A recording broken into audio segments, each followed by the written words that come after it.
inside the Okay. so whatever that is inside the workbook is what we call the work sheet. So I'll share my screen now so that you can see it.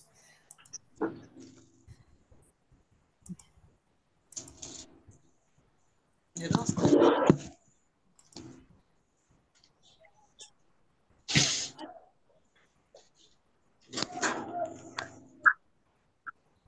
So this is the Excel interface. We have the Excel interface here. All this that you are seeing, all this that you are seeing here as file, home, insert, page layout, they are what we call ribbons. All this, they are what we call ribbons. Here, this is the formula bar, right? And here, these are the numbering to specify the particular cell that you are actually in. And then the other thing that you need to know is that there is the intersection between a row and a column is what we call a cell. For example, here we can call this yellow part downward, we can call this a row, and this part we can call it, please listen, please. So this particular one too, we can call it we can call this a row, and here we can call this H a column. So the 10 here is what is called a row, and the H here is called a column. So when you now have H10, which is this color red, let me paint that one color red. So this color red here is what we call the cell. So it's actually the intersection between a column and what and a row. That is what we call a cell. So inside the cell, it's what we do work on. We make use of the cell to input our data. So now to go through the training proper now, the worksheet. Here we have the worksheet, which is named as sheet 1, sheet 2, sheet 3, sheet 4, sheet 5, sheet 6. So here are the worksheet. But the whole interface of this particular Excel is what we call a workbook. Okay, now for example, here you can see my screen. This Excel fundamental now is a workbook. We can call this a workbook, or people call it file, but it's actually a workbook. So that is that. And now we want to do this particular task now. In each worksheet, we have different type of tasks. Please listen. So naming and coloring a sheet. So when they say name, you we have a sheet. We have sheet 1, sheet 2, sheet 3, sheet 4. Now this particular sheet 1 now, we want to name it Onidamola, and we also color it maybe color red or yellow depending on the color that you want. So we right click on that sheet and we rename it. Then we can now type Onidamola. Now we have just rename or name that particular sheet. Then we can now color it. You right click on it again and you choose your color red. Then the color red will only take effect if you move to the other sheet. So that is how to do naming and coloring a sheet. Now let's move to sheet 2 now. The sheet 2 is talking about data entry, editing data, comments, creating tabs and groups, formatting, font border and colors, etc. So when you say data entry, so many of you might want to be the data, what did they used to call it? All these people that enter data. So there are specific job for them also. So they can give you a PDF format and they will tell you that you should enter all the data in that PDF, should enter them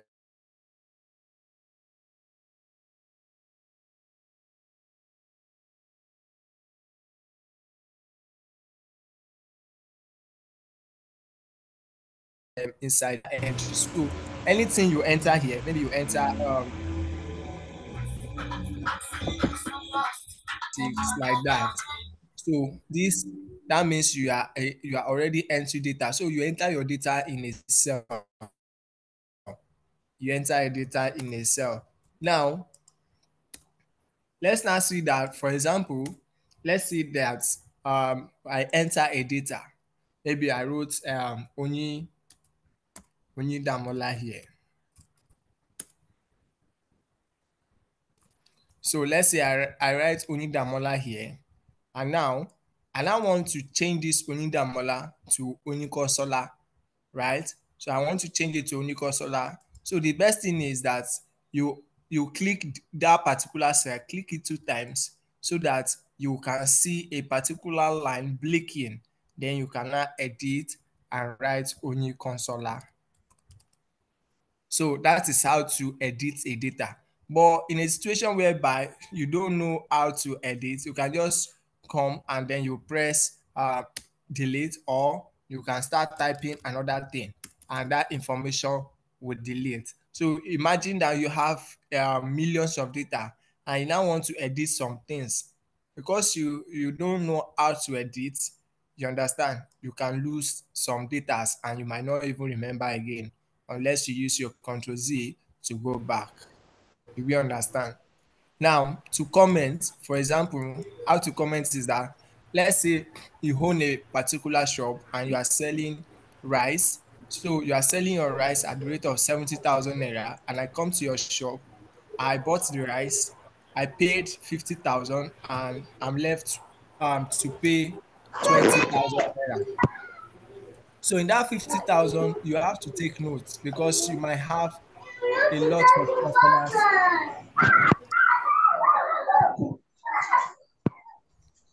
Sorry, mute your mic, please.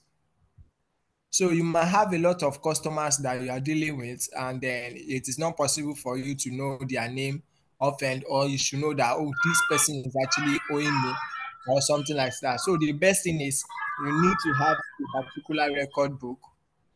You need to have a particular record book whereby you record their name as they are buying it, and then you'll be making comments on each and every one that is owing you, right? So, for example, let's say I bought rice from Onidamola, and then I'm here to pay. Maybe I paid 50,000 naira, right? So I pay 50,000 naira and I'm here to balance, maybe remain 20,000 naira. So here you can just write the name here, name, deposit, and here you write balance. So from here you can, as I've told you last time, you can actually come here and try and structure your data. Try and structure it. So, you know, let's say you're having a list of maybe not a lot of people that you're dealing with, so you can decide to put all border. So here now I can easily come here and make comments. So imagine that this 20,000 naira now, you can make comments. So you right click on that particular cell, click on the insert comment, then you can now make comment from it. So you know that's why I like all these auditors. Auditors will always be careful in anything they are doing. So they will even put dates. So today's date is 4th. They will say 4th of February 2024. Lasisi deposited 50K for purchasing a bag of rice, and yet to balance 20K.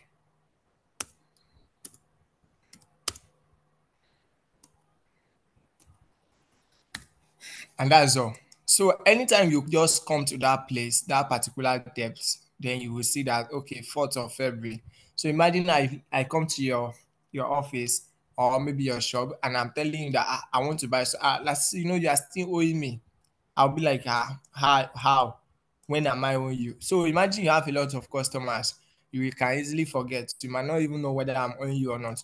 But because you already have a record, you can just come to your record and check that, oh, you are owing me on the 4th of February 2024. See, this is the amount you owe me. This is the amount you deposited. So the person will be like, it's true. I've even forgotten, right? So that is how to keep record. That is how to keep record. So if you are aiming to be an auditor, you should always keep record. Make sure that your record is transparent, and make sure that there's integrity in anything you are doing as an auditor. So that should be your core values. So now we've talked about comments. What about creating tabs and groups? So now we can see that we have file, we have home, insert, page layout, formulas, data review, view, developer help, Nitro Pro, power pivots. Now I want to have another ribbon here called Onidamola. So I want to have another ribbon here. So what I'll do now is that I'll come to my file. I'll click on my file. Then because I'm using Windows 2021, sorry, because I'm using Microsoft 2021, so I'll have to click more before I can access option. So, but some people own might just have option. There won't be more there. So I'll click on this option. So if I click on the option, it will display the exact options here. Then I can click on customize ribbon. So if I click on customize ribbon, it will show a particular page here whereby you have equal to, and the equal to is adding add and remove. So from here now, we are having add here, and then at the left hand side, you are having remove. So from here, I can decide now to create a new tab. I'll click on this new tab, and I'll double click on this new tab so that I can edit. So you can now click on rename and say Onidamola. Then I'll say okay. I will now click the last okay here. So I just created Onidamola on this particular place. And you can also create a groups, but just that this is a tabs actually. And you can also create a group like this. Like for example, now I click on Power Pivots and it's showing manage, measure, KPI, add to data model, and so on and so forth. You can see now. But because the owner of Microsoft, we don't want you to destabilize the whole Excel page, right? So that's why you cannot put groups in this particular session. Otherwise, you could have create another group, then you create another subgroup. You understand? In form of someone that is doing programming now, whereby you will see a particular link. You click on that link will refer you to another link. Click another link, it will refer you to another link like that, like that. So, but the person will not allow you. So it is being restricted. So you cannot do anything like that. So now we've just learned how to create tabs. You understand? And we understand how to create groups. Just that we cannot create groups. Now, let's now talk about formatting. Formatting font border. You can see this 5,000 naira now. So we can format it to what? To and add maybe naira on it. And then we can put maybe comma on it also to specify that, okay, this is in thousands. So the Excel, we call it thousand separator. So you can just click on the cell where the 50,000 is, then come to your home. When you come to your home, come and click on this general, right? You click on this general, then you can see that, okay, we have currency here. But because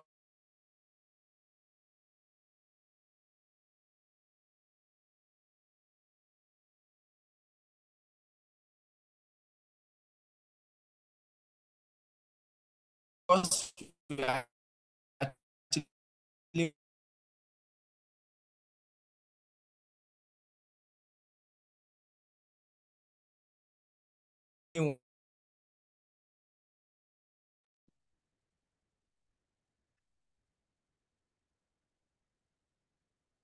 click, then you can remove the combo sign, put it in zero, and change the symbol, can change it to naira. So they've already separated us, these Microsoft people. So they know that we have Igbo, we have Hausa, we have Yoruba, we have all these Ibibio. So you can see now we have Edo, Fula, Hausa, Ibibio, and so on. So you can decide to pick anyone. So let's just pick Ibibio, and you can say okay. You can see that naira sign has been put and there is thousand separator. So you can also do the same thing here, right? So you can also do the same thing here. And the best thing is that you can just click on this and say Control C, right? So you come to this cell and paste it as what? As a format, Alt ES. Then you can see this format. You will say okay. You can see that it has automatically pasted here, right? So we have the comma, the thousand separator, and we also have the naira. So that is how to do all this formatting. So there is also a shortcut for this particular formatting. If you don't want to go to home and you don't want to go to all this general and all that, so the best thing you can just say, okay, since I have something like this, you can just press control, I think control one, something like that. Yes. So you just click on control one and it will bring out all these format cells where you have the general number, currency, and then you start doing whatever you want to do. Do we understand, please?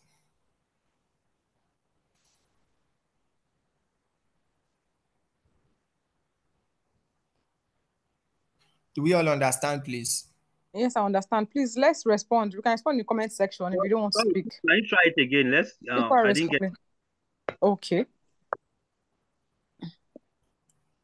Which one should I try again? You mean the how to format? The naira sign. The naira. No, Okay, the like I format. said. Okay, like I said, you have maybe 1 million here, right? And now you want to format it. You can just click on that cell and press Control 1 as a shortcut. Then come to currency. Click on this currency. You can see we have like 4 options here. So negative numbers and so on and so forth. So because as a financial modeler or as an accountant, you can decide to be putting open brackets and close brackets wherever you have a negative sign. So you can now click on this. You can click on this third one, and you say OK, right? And you can remove the decimal place, put it in 0, change this dollar sign. You can change it to what? To naira sign. So like I said, that they've already regarded us as a separate people. We don't, like our own country, we have different languages. So we have Edo, Fula, Hausa, Ibibio, Igbo, Kunuri, and all that. So you can decide to pick anyone. So I decided to pick Ibibio, and I said okay, right? So let's now say that you have the same thing here as 2 million, right? So you have 2 million here. So I said you can just do the Control C in order to copy the same format here. So instead of you to be passing through all those stages again, just click on this and say Control C. Then you now come here, click on this and press Alt ES. Then just click on this format and you say okay. Can see that automatically the naira sign and the thousand separator will come to that your value. Can see it. So that's formatted it this way. So you can let's now say that okay, we have, let's say you have minus 100, for example, or let's say 1000. Let's say you have minus 1000, right? So I can click on this, I'll press Control C, then I'll come here and press Alt ES. So I'll click on the format and I'll say okay, right? So it puts the minus because it's actually formatting it based on this one. So it is better for you to click again and press Control 1, then click on this format. Can see the format. You know why is supposed to have equal sign. Okay, I'm coming.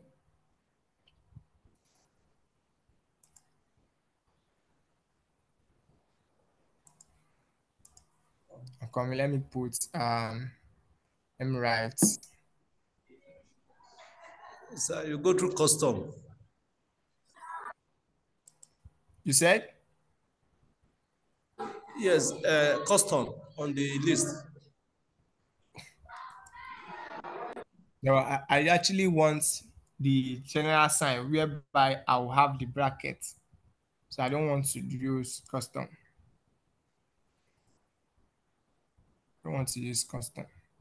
So if you use custom, this is the sample of custom. It will still give You you. have something like this.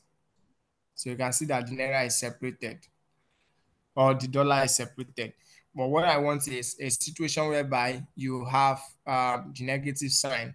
Okay, let me do like this. Let's say I have 1000 here, 2990, 3990, 499. 0, then minus 100. Sorry, you.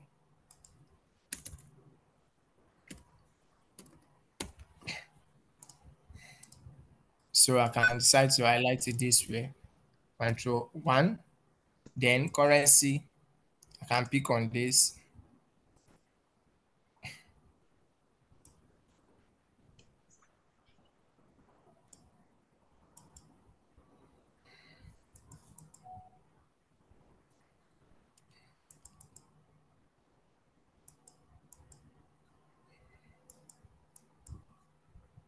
Okay. I think it's actually disappearing because of the Naira stuff I'm putting. I think so. So, but you are going to notice such when you are doing your modeling, you will notice such that every other value should be in open bracket instead of having negative values. So you will know that anyone that is having a bracket is actually a negative value, and the one that is not having a bracket is a positive value. So you come across that. So you also talk about border. So we have done border the other time, the way we did border for this. So the color too, you can just click on this, you come to your home, and then you click on the color for the letters that you want. This color are meant for letters, and this particular color are meant for the background color. Click on the home. The one that you are seeing pale here is the background color, right? So there's a difference between the background color and the letter color, right? So that is how to color that. So we are done for the sheet 2. So I don't know, do you have any question regarding this? Please, how do we create the Oidamon close to that pivot? This Oyidamola, right, that is in color red, right? No, that one. Oh, close to that power pivot table. Okay. Like I said, I want to create another one now. I want to create Lasisi. So I said you will come to your file. So when you come to your file, come and click on this more. But in your own Excel, it's possible you might not have more. You might have option direct. Just click on the option. So I'll click on the option. So come to this customize ribbon. Click on the customize ribbon. You can see by your right hand side here, you will see new tab. Click on the new tab. Then you can now click on this first new tab that is actually marked. You can see that you are seeing custom. It means that we are the one that customize it. Then you click on rename and write Lasisi. Then you now say okay. Then you press this last okay to save it. So you can see that Lasisi is there now. Do you see now? Yes, sir. Thank you, sir. So, and if you want to remove it again, you follow the normal process again, which is option, come to customize ribbon. You can see it now, so you can delete it. Remove. Hello, sir. And you say okay. Am I clear? Yes, sir. Hello, sir. Yes, I'm with you. Okay, right. Okay, my own question is still on this Oyidamola analysis you created now. So if I now click it, where will it take me to? If you click what? The new tab now. The one you created. The new tab. What function will it do for me? If you click on the new tab, it will only show an empty group. So, I've already explained the other time that you can actually program all these things that you are seeing here. They are actually being programmed. All this ribbon you are seeing, help, developer, whereby if you click another one, it will take you to another page. So, but the owner of Microsoft will not allow you to be doing all those things. So you cannot be doing coding inside this particular page. So you can only create a tabs, but you cannot create a group. Do you understand now? Hello, Mr. Lasisi. My question is that what's the use of that tab I created now? How do you use it? It is actually a ribbon. Why I'm doing it is because for you to know that all these things that are existing in this particular Excel do not just come like that. It is actually being programmed. And that is the way it was being programmed, the way we followed the other time. So that is the way all these ribbons are being programmed. Okay, Please can mute it your be mic. Mute populated your with a mic. macron? No. Hello, Mr. Lasisi. Hello, Mr. Yes. Lasisi. Please, I want to suggest that maybe you slower your speed so that we can be taking notes, we can be jotting down the steps, so that when we are revising back, we can easily understand. You know, people are asking questions because they cannot jot down and follow up. Do you get my point? Yes, Mr. Lasisi, you were too fast. So that's what I wanted to say before. So if you're able to be jotting down notes step by step as you are doing it, people will not be able to distract you so much by asking frequent questions.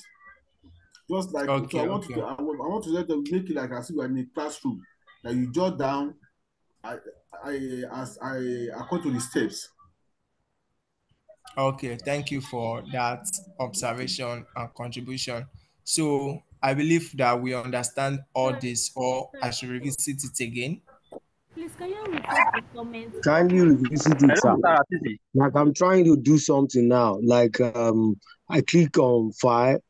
I've been trying to practicalize his file more than options. Getting to options now, I use the customize ribbon. So from customize ribbon, I clicked on new tab on the right. So new tab now, then I clicked on rename. I don't know if that's the next thing. Rename. You click on the new tab? Yeah, I clicked on new tab. When you click on new tab, you will see something actually written, new tab, open bracket, custom. Did you see something like that? Yes. Then click on it. New tab, custom. You click on it before you now click on rename. Okay, I clicked on it. So if you click on it, you click on rename, it will display a particular, let me say, will I say tab or something like that, where you can actually rename. So can I rename it to your own name or anything like that. As you see, then you say okay. Then you now click on the last okay here. Yeah, I've done that. So can you see your name at the top there? I can't see my name at the top. Okay, I've seen it. I've seen it now. So if you click on it now, you will discover that it is empty, right? Yeah, it is empty. So now let's now come back to the same option. Let's come back to the same option, customize ribbon. Now you will see that if you click on that last, you can see new tab. You can see new group also. Can you see new group? Yeah, I can see new group. Can you all see my screen? Yes, we can see new group. So you click on the new group now. So if you click on the new group, then you can tap on that new group. I'll click on the new group now. Then I'll say rename. Then I can bring any of these options here. I can click any of these options. So these options are more like a representation. So let me click on this key and I'll write key for here. Key. And I'll say okay. I'll now say okay. So if I click on Lasisi now, your expectation here is to see key, right? But you can see that key is not showing. So that is to show that you are only limited to create a tab, and you are not permitted to create a group. Do you understand now? Yeah. So you can see that the only thing is that your own Lasisi now is showing as the last word, but my own is showing immediately after home. Yes, you can drag it. You can drag it down. It was showing like that before. Yeah, just drag it. I'm trying to drag. As far as you're able to create a task, it's not really necessary the position it is. You understand? So as far as there, you can use it, but just that we cannot use it because not programming stuff. So please, I have a question. This particular one I sent on the chat box. Alt EX. I'm trying to get what you use that for. Alt EX that you mentioned the other time. Okay, yes, but can you please retake the comment part? Okay. How did you get the format cell? Okay. Comment again. Okay. All right. So it's not actually Alt ES, it's actually Alt ESV for value. You understand? So when you press Alt ES, okay, let me press it now. For example, let's say here, for example, let's say I have name, and I have Lasisi. So I came here and I wrote something. I click on home. I click on this all border. Then I come here and I click on this.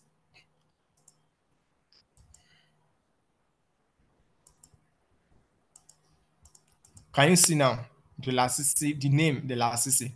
Can we see now?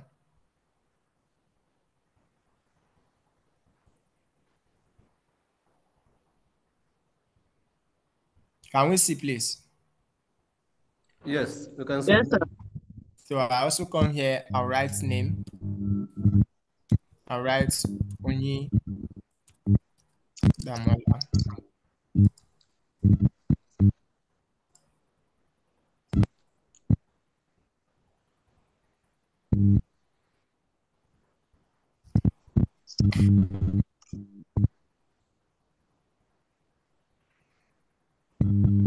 Sorry.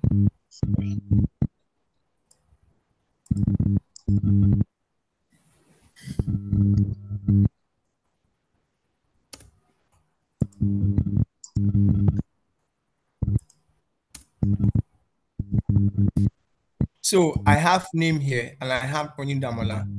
So I want to use the same border that is in this Lasisi with this Onyi Damola. I want to use the same color here also, right?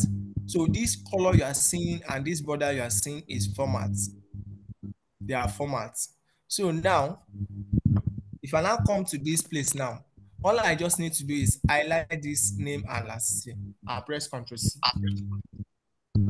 Then I'll now highlight this Onyi Damola again. I'll press Alt ES. Then I'll click on format. I'll say okay. So you can see that it now have the same format. Am I right? So you can see they now have the same format as name, Lasisi, name, Onyi Damola.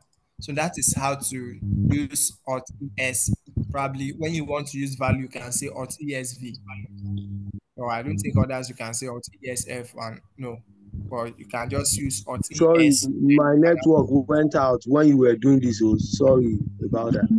Kindly take it again. My network went off. Okay. So like I said, do you know how to do this one? Do you know how to do this? How to write name and put a border. Do you know how to do it? Yes, sir. Are you with me? Or you are not here again? Yeah, we are with you, all borders. So now, I said I want to use the same format here. I want to use it in this particular place. So all I need to do is just highlight this and press Ctrl C. Then come here again, highlight it and press Alt ES.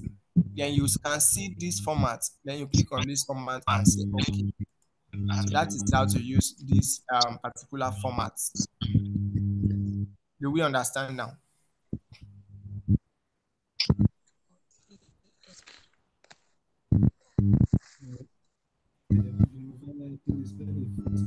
Yes, sir. Do we understand now? Yes. Okay. Yes, sir. So, but I want to ask a question. Me, I can also use Ctrl Alt V. It will give me the same thing too. Is that okay? Ctrl Alt V, right? Yes, it will give me the same thing, so I'll just copy and paste with format. No problem. As far as you are able to get the Yes, result. I have a question, sir. Okay. Okay. What is your question?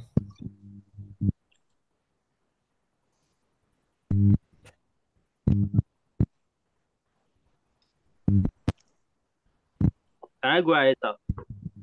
I'm with you. Okay. Good afternoon, everyone. So on the sheet of on the list that you put data entry, editing data, comment, create tab and a group. Sorry, what group are you talking about here? Because I'm not online. Is it the group on the ribbon or is it just group on the zone? Okay. Now, this file that you are seeing, file, home, insert, page layout, formulas, data, review, view, developer, help, Nitro Pro, Power Pivot, Lasisi, all these are what we call ribbons, right? They are what we call ribbons, and we can regard them as a what? As a tabs. Am I communicating? So you can regard them as a tabs. But the moment you click on data, you will see everything here, every other thing here, all this text to CSV. You can regard all this one as a group. Am I right? So you can regard every other thing here, you regard them as a group. So that is why you can see that they also have symbols like filter now. It has a symbol here, right? So, but if you click Lasisi, you can see that there's nothing like group there. You understand? It doesn't have any subset, so it means that there's no way you can change it. But like I said, you can come to this your file and click on your more option, then come to this your customized ribbon. So you will see by your right hand side, you can easily click on that Lasisi. You will see new group. You can see new group. Then I can click on the new group. So I'll click on this new group and I'll rename it. So if I click on rename, you can see that it will show symbols. So you can decide to pick this symbol and now you edit that new symbols as contacts, for example. So you will now say okay. So when I now click this last okay now, my aim is that if I click on this last, I should be able to see contact with the symbol here, but you cannot see it because it is not allowed to work to that extent. You understand? It is not allowed to work to that extent. So imagine that it is allowed. I can even decide to put in my calendar, put in everything, even things that are not necessary in that Excel. You can now decide to be programming, and be putting it there. You understand? Yes, that's fine. So that is it. So someone said that I should revisit the comment stuff. So like I said, that person that said we should revisit the comment stuff. Now let's imagine that you own a shop and you are selling bicycle. Then Onidamola came to your shop to buy a bicycle. And Onidamola is here to pay the money finish. Probably Onidamola only pay 20,000 naira instead of 40,000 naira. So you can just click on the name Onidamola here, click on it, and you right click. You understand? Just come to that cell, right click and click on insert comments. So if you click on insert comment, you can now come here and start typing that Onidamola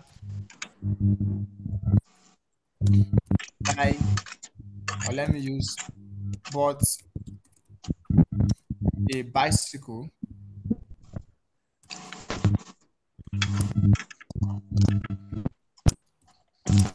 at the rate of 40k and yet to balance the sum of 20k on the 4th of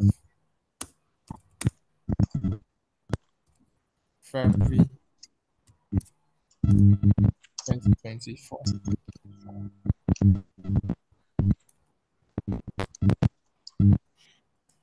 So you just make a comment. So anytime you are just walking through your Excel or you go back to your record, can see that it's showing now that Oyindamola bought a bicycle at the rate of 40K and yet to balance a sum of 20,000 on the 4th of February 2024. So you can also come here on 4th of February, Assisi deposited 50K for purchasing a bag of rice and yet to balance 20K. So this is how to track your debts. Maybe people that are owing you, you can easily use all this to track them, right? So you can easily use how to track them. So if you are someone that is hoping to work as an auditor in an audit firm or as an accountant, you'll be using all this mostly in your office. So when I was working as an auditor, this is what we do mostly, especially when you have a record. And we discovered that when we subtracted and we added, we discovered that it's not accurate. So we can easily make a point that okay, this particular person, there is 100 naira that is missing. You understand? Or you can say that when you were vouching the receipt, you discover that okay, the receipt, was written on that receipt is actually 20K, but coming to the account, let me the accountant record now, you discover that it's 10,000, and you don't know what is actually used for. So you can make such comments. So by the time you now want to make your financial statements now, so you will now all those things are what you now put under your financial statement. You understand? But before you start putting those things on your financial statement, you will have met with the accountant and ask some question regarding that. So if the accountant is not saying that he doesn't know anything about it, then you put it on your financial statement and you report it. That okay, this is what is actually happening.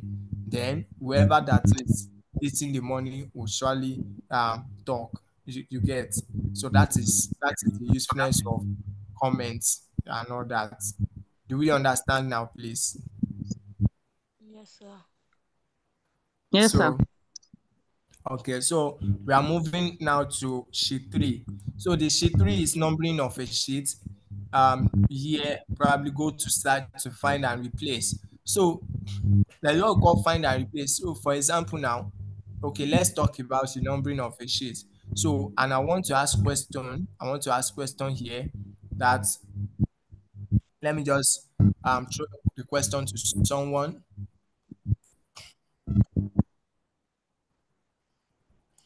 So let me throw the question to someone on this particular platform.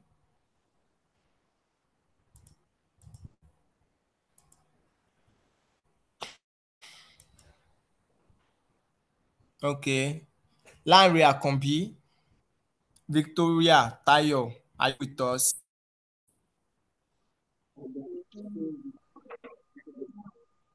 Victoria Tayo and Larry Akombi, are you with us?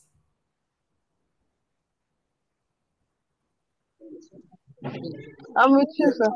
Larry Akombi is with you, sir. Larry Akombi is with you, sir. Okay, now Larry Akombi, this question is for you. I want you to write 1 to 1,000 for me in this particular workbook. I want you to write 1,000 for me, or let me say on this particular sheet, write 1 to 1,000 for me. Now, how many minutes will it take you to write 1 to 1,000? Hardly, no matter how, at least 10 minutes. It's going to take 10 minutes, right? No matter how fast I am, because but if there's a formula I can use, it should take me less than a minute. Okay, but you don't have the idea of the formula, right? Yes, I do have the idea of the formula. Okay, what about Victoria? How many minutes will it take you to write 1 to 1,000? Okay, I can take a minute to write one with a formula. No, less than 1 minute too. Okay, now what is the formula? Let me see, what formula will you use?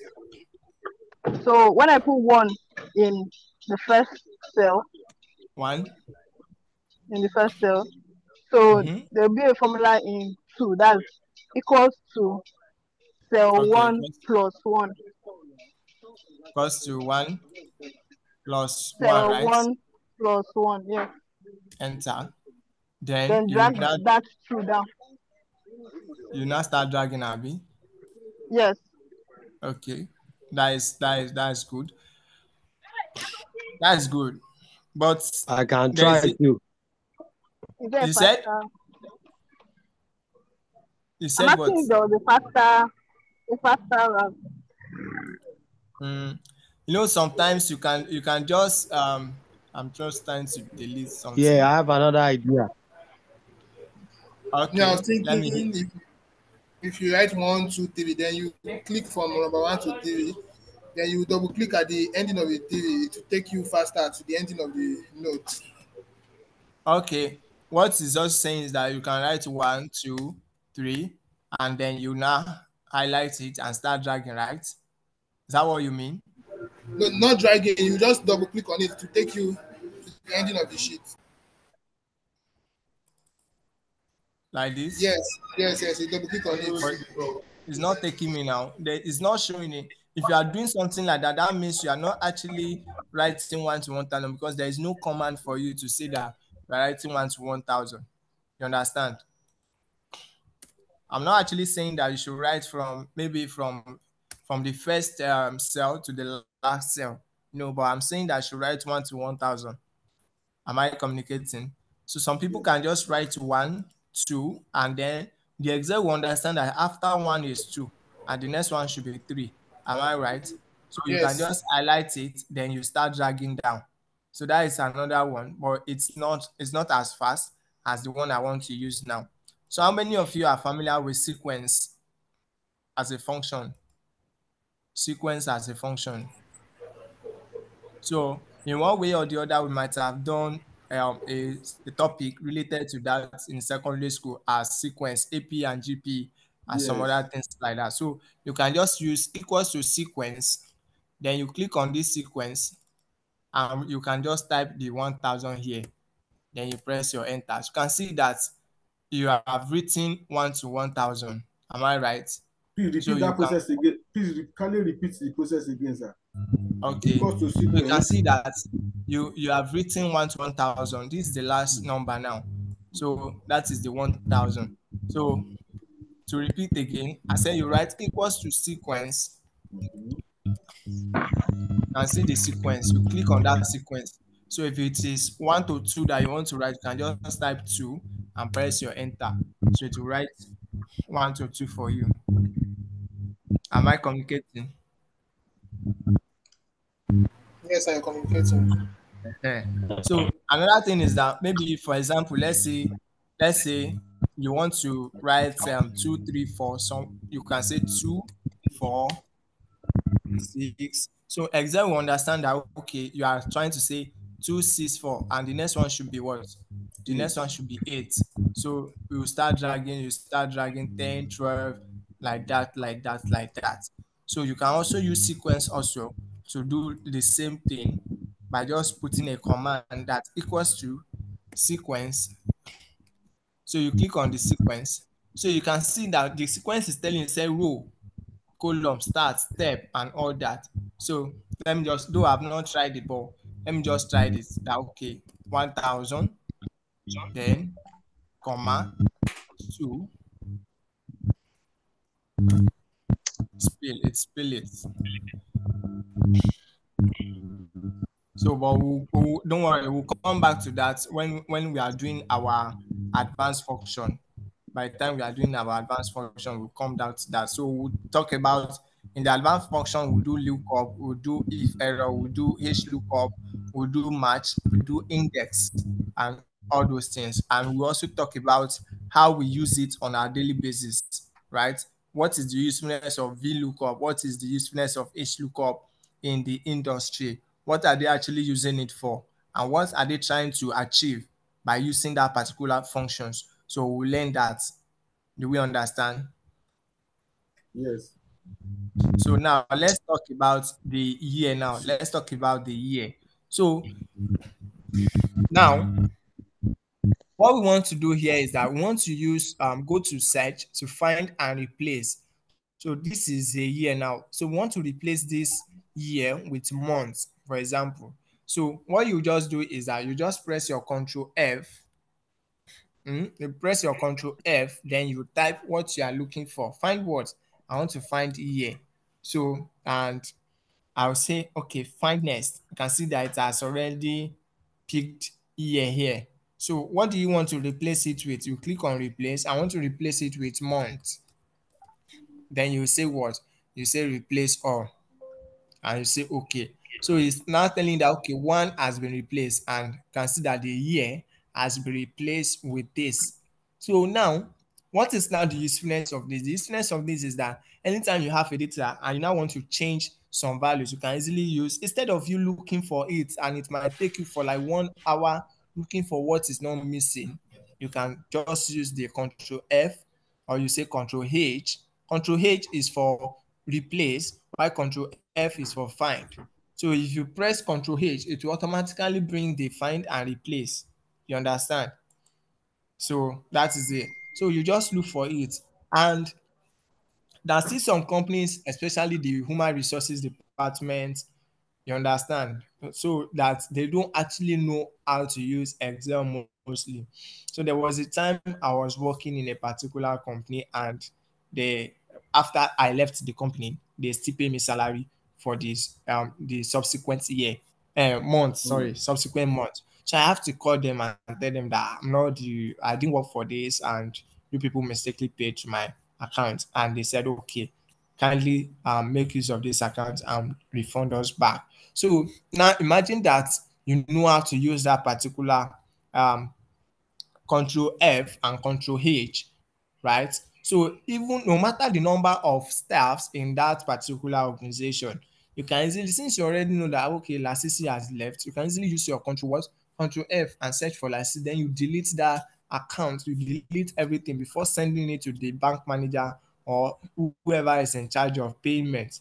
You understand? So that is how to be effective and productive. So imagine that I'm not the faithful person, I'll just use that money. And there's no way they want to even trace it, because for them not to detect in the first place, that means they can never detect. You understand? So that is Hello, that sir. is that is that Hello, is sir. it. I'm with Hello. you. So I'll just place my cursor on that particular name and press No, Control F.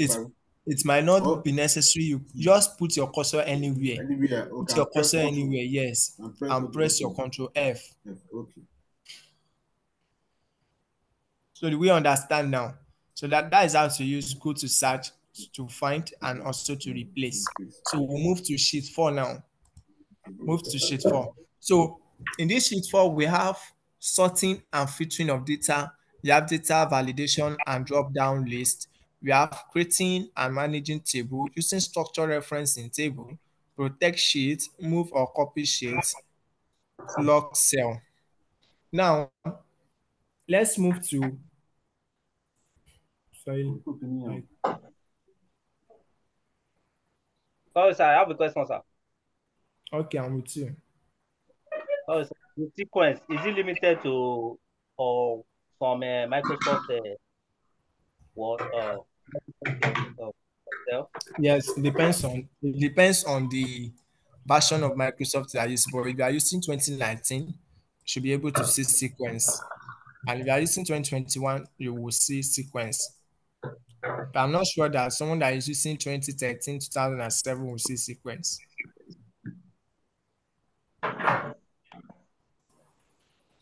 So now let's talk about this now, because we still have 2 more to go. So let's talk about this now. We have lock cell, move or copy. Now, there was a time I was teaching someone and I said, okay, how do you now move? Let's all this now, I want it in another sheet, probably another sheet 4.2, for example. So, and the person said you can just copy Control C, you can just say Control C, and you now click on this one, this new sheet, and then you say Control V. So you can see that when I press Control V, it is actually depending on where I put my cursor. That is when it will what? It will paste. Let me press Control V back. So if I put my cursor here and I press Control V, it will paste in this direction. Am I right? But for you to get the exact stuff that you are actually looking for, or the exact paste that you're actually looking for, so the best thing is that you should just click on that data, can see this data now. So I'll just right click on this sheet 4 now, and I'll say move or copy. I will now say create a copy. And I'll say okay. So you can see that you now have sheet 4 open bracket 2. So it is exactly what you want that you will have here. Exactly how it is. In fact, you cannot even differentiate between this sheet 4 and this. You cannot differentiate. So you'll be able to copy the exact thing. Then you cannot start saying, okay, let me now rename it. Let me rename it. Maybe roster start 2, and you can say, okay, this sheet 4 probably is roster 1, but is this the same thing?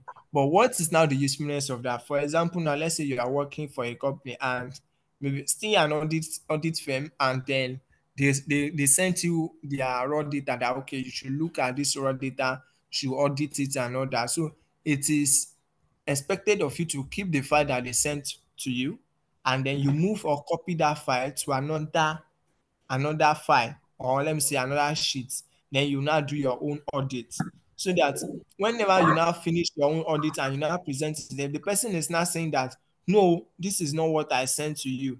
This is not what I sent you. Can now show the person, look at this is the exact file you sent to me. Can you see that we did not even touch anything here, but this is our own data.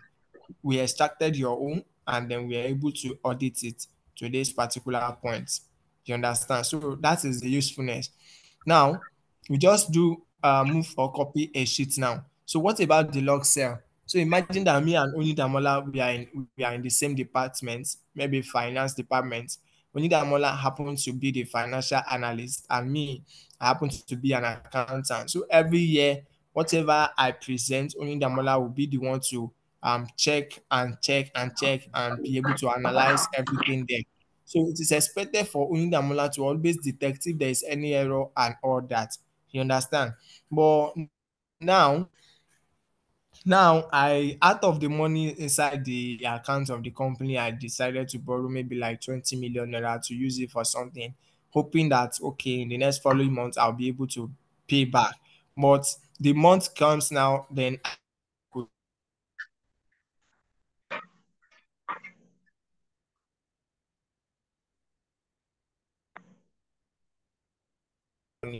right? So now it is now for me to, you understand? So and okay, I'm in debt and I've not yet paid that kind of thing. So and I said, what can I do for me to do all those things in order for me not to, be queried and all that? You get now in that same department, I have all these spies, but those spies that it's like, okay, Lasisi is in debt, and it's possible he might even pay this debt. We just want the company to sack him, and they now want to do another thing, like add another problem to my own again. You understand? So as an accountant or a financial analyst or or maybe you're an auditor, let me just say anyone, you understand, always learn how to protect your data. Always learn how to protect your data from anybody, because you are not meant to trust anyone. Someone can just come and put anything in your data, and at the end of the day you'll be surprised that you will just land yourself in a jail. So now, how do you now lock, or let's say protect this sheet now? So you click on that sheet. Let's say this sheet 4 now, I'll click on it. I'll right click on it and I'll click on protect sheets. So if I click on protect sheet, it will tell me that, okay, what is the code? Make sure you put the password that you know that you will remember. Even if you die, you will still remember. Because if you cannot remember, that means that data is gone. There's no way you can recover it. It's gone, it's gone. I'm not sure there is an ICT person that will be able to recover it. So you just press 1, 2, 3, 4, 5, 6, 7, 8, for example, and I'll say okay. It says you should confirm it to, you understand? Confirm it. Then you say 1, 2, 3, 4, 5, 6, 7, 8. I'll say okay again. So you can see that if I'm not trying to type on in that particular sheet, I will not be able to type, right? I'll not be able to type. Now imagine that I protect my sheets and only Damola now want to type something in my own sheet. Only Damola will not be able to type, right? So she doesn't have any option than to close that particular Excel back. You understand? So, but mean that I already know the password and I want to type, all I just need to do is right click again and see unprotect sheet. Then 1, 2, 3, 4, 5, 6, 7, 8. I'll say okay. Then I'll be able to type, right? So I'll be able to type. So that is how to protect sheets. That is how to protect sheets. Now, let's not talk about lock cell. Lock cell, when you say lock cell, for example, you will notice that some cell that you might want to, let me say, type inside a cell, and you will not be able to type inside that cell because they have already locked it, and they maybe at the back end they locked it. So most especially maybe for people that are used to use their file for training purposes, and now you now want to, maybe the person use the first sheet as the company profile, but now you want to remove that company profile so that you can now turn the whole thing for your own training purpose. The company profile, they will lock it, so you will not be able to use that particular page. So there's a way they lock it using all these let's say from the settings, there's a way they locked it. But now, let's start talking about using structured referencing in table, or let's talk about referencing. So, like I said, we have 4 types of referencing. We have absolute reference, we have relative reference, we have row reference, and we also have column reference. So, immediately after this class, I will send you a link to an assessment. Then you will take that assessment. So all these things that I've been teaching you, you will come across those questions on that particular link, and you'll be able to answer it. So the question shouldn't be more than 30 or 25, then you will answer it. So I'll send the link briefly.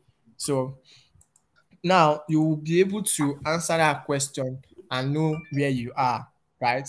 Whether you are gaining or you are not gaining anything, you will know. Now, using that structured referencing, let's say that we have 1, 2, 3, 4, 5, 6. And here we also have 1, 2, sorry. We also have 2 here, then the 6, right? So you have 1 to 6 here. Now, what I want to do here is that I want this 1 to multiply with this. So I can say 1, I can say equals to, I'll pick this 1, I'll say times, I'll pick this 1 too, and I'll press enter. So 1 times 1 is always 1. So I'll drag it. You can see that 1 times 2 is 2, but 1 times 3 is 6. It's not 6, it's supposed to be 3. So 1 times 4 is giving me 24. You understand? So it's not 24, it's supposed to be 4, like that, like that. So that is why we need to use what we call relative referencing. So we use relative referencing because if I put my cursor here now, I press my F2 to display the formula inside, right? So you can see now that here, this particular one is the one having this particular one in red is the one having this J10, and this one is blue is the one having K9. So there's a need for us to use a relative reference because this one in red is meant to be constant because it's the multiplier of 1, 2, 3, 4, 5, and 6. But this K9 that you are seeing is the one that we are going to use relative reference for because it's the one that is, this J10 is the one that will be constant, right? Because it's the one that is multiplying, so it's the one constant. But this K9 is not going to be added with anything because it's the one that is revolving. So this J10 now, we just press F4 to put our dollar sign. You press F4. So if you press your F4, this F4 that we just press now is what we call relative referencing. But the moment we are putting another F4 here to press therefore to put dollar, that means it is absolute referencing because these two, they are having dollar. You understand? That is absolute referencing. But in this case, if you now press another F4 again, and you can see that the dollar sign is now in 9, the number is now in the number part. then you call it the row referencing. But if it's now in the alphabet part, then you say it is column referencing. Do we understand now? No. Can you come again, sir? Please call me again. Please call me Okay, again. like I said, we have 4 types of referencing. We have the absolute reference, we have the relative reference, we have the column reference, and we have the row reference. So the absolute reference is like the godfather, right? It's like the godfather, followed by the relative reference. So now, following by the relative reference, what is next now? The row reference and the what and the column reference, they are equal. It's just that when the column reference, you can see that the other time when I was teaching, I was saying that this A, B, C, D, E, F, and all this alphabet you are seeing, we can regard them as column. And these numbers, we can regard them as row, right? So whenever your $ is with the alphabet, then you say it is a column reference. But if it is with the number, then you say it is a row reference. But in a situation whereby it is picking both the number and the alphabet, you say it is what? It is a relative reference. But in a situation whereby it's now picking the one, maybe the 2 multiplier is picking them together. You can see now that here is having $, and here also we are having, let's say we are also having $, right? Like this. You can see that this K9, both of them are having $, and this J10, they are having $. Then you can regard that as what? As absolute referencing. But in a situation whereby this one is not having anything, right? It's not having anything. It's only this J10 that is having. Then you say it is relative reference because 1 and 1, they are almost related. J10 are related because it is alphabet and number that make up a cell. So that is why we said it is relative because they are related to each other. So this K9 now is not related to J10 because the alphabets and the numbers are different. Even if it's using the same number with each other, it cannot still be the same if the alphabets are different, right? So that is why we said this situation now, we say it is a relative referencing. And here, F4 is absolute. This is absolute now. You understand? This is absolute now. So let me bring this one to normal and click on this. Now, seeing this J10 now, we'll say that this is a row referencing because the $ is behind the number. But when you press F4 now and it's now behind the J, the alphabet, you say it is a what? It is a group, all I call it column referencing, right? So it is a column referencing. So do we understand the strategy now? Yes. Okay. So now, like I said, since this one, they are the one revolving, and we want to make this one constant, then we need to put a relative reference in here, F4. So this is a relative reference, then we press enter. So from there, we can drag it to this point. You can see that it's correct now. So another way you can also drag it is that you can just say, okay, let me put it here. You can press shift, right arrow key, then you press your control what? Control R. Control R means to fill it to the right hand side, while control D means to fill it to the down side. So you can do the same thing here. You can do the same thing here. You can also do the same thing here, right? And everything will fill up for you. Everything will fill up for you. So that is that. Do we understand now?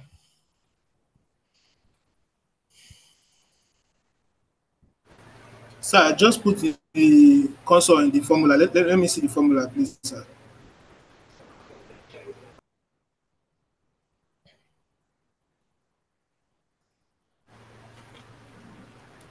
Okay, sir.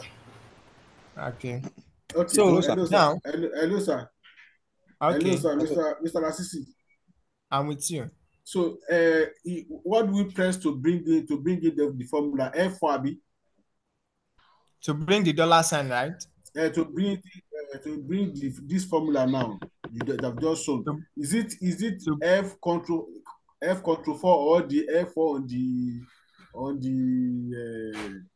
on the keyboard. You mean to show the formula? Yes. F2. F2 on the keyboard. Yes. Okay, Control F2, right? Just F2, only F2. Okay. Make sure you put your cursor on that number, then you press Okay. your F2 to Okay. display the formula. Okay. Now, but for you to get this dollar sign and other formula, which key? The dollar sign is F4. F4. Okay. Is it working? Hello, sir.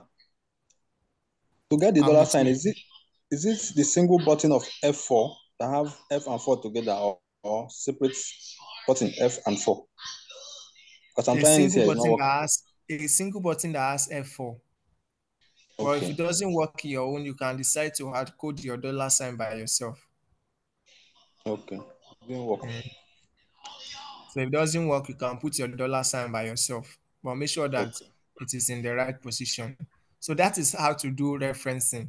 Now, we'll now go back to... Sorry, sir. So with the $2 sign in the column and the row, it will make your calculations for that particular distance to be constant.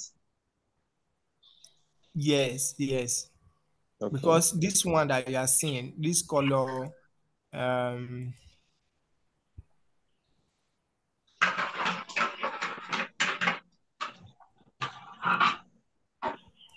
you see this one inside this color blue? Yes. So it's meant to be constant because it's the one that is multiplying. You can see 1 times 1, 1, 1 times 2, 2, 1 times 3, 3, like that. You get. So it's the one that is going to be constant. It's like as if you are locking that cell. You are locking it. Now, okay, it is meant to be locked so that it can multiply others. So you get. So now, if you do not lock it, it will not multiply. You can see now. Okay, let me press my F2 now. Can see now it's actually highlighting this one here, right?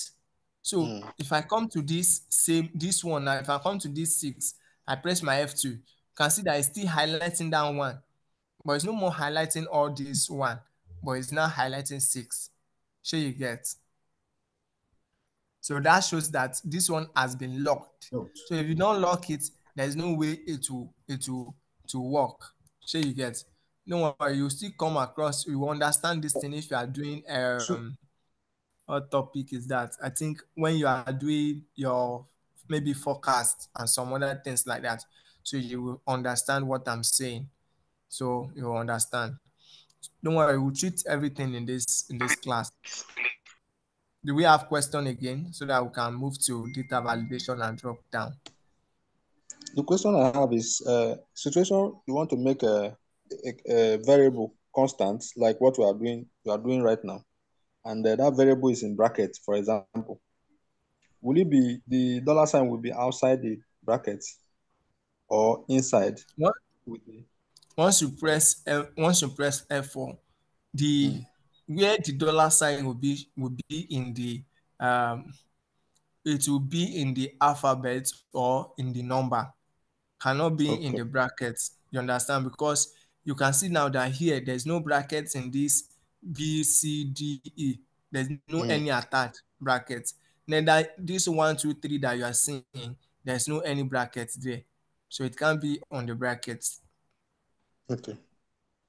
Thank you. Welcome. So now, before we do the data validation and drop down, so on the creating and managing table, I think we still have table here that we are going to use for that. So now let's do sorting and fitting of a data. So many of us, we went to primary school and then we wrote common entrance. And you know those days when we finish writing our common entrance, they will tell us that orúkọ yín ti jáde o, oníkálùkù kó lọ wo orúkọ ẹ̀ ní school tó bá mú o. You understand? So they will say your name is out, go to the school that you picked and go and check your name. So you will now see number of people.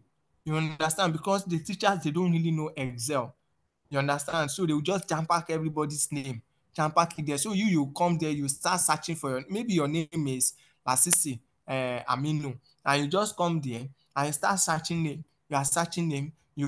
before your name is not there, and at the end of the day, you now went home. They did not pick me. So that means you have to go and write another exam, common entrance again, and it has wasted 1 year.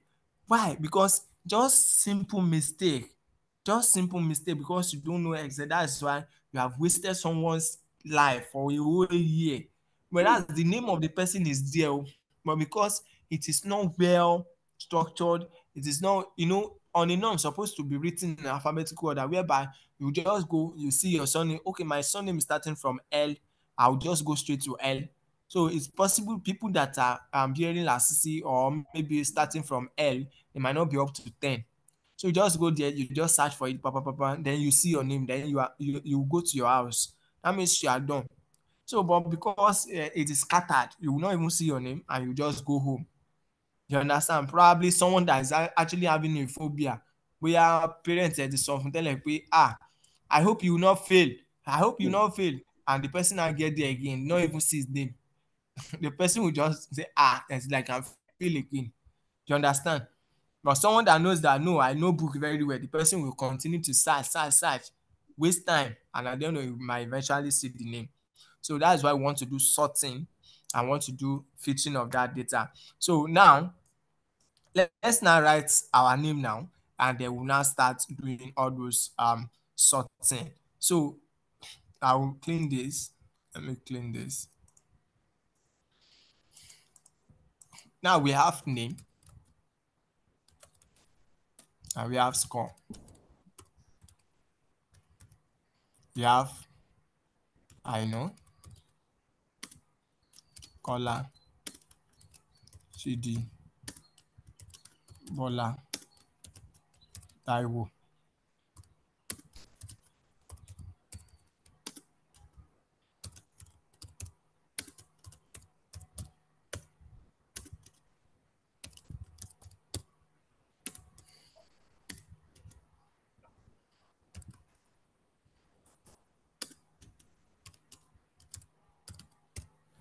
So now we have the name, and the scores are maybe 2, 6, 8, 9, 10, 20, 40, 23, 45, 61, maybe 50.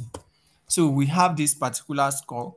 Like I said, as a professional data analyst, always try to clean your data anytime.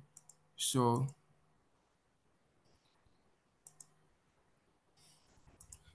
we have something like this. You can even try and portrait it very well.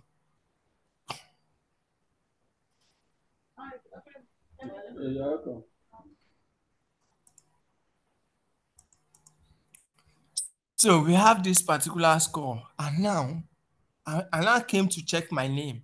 I didn't even know that my name is still here, Iyanu. So I've been looking for my name, I know, Kola.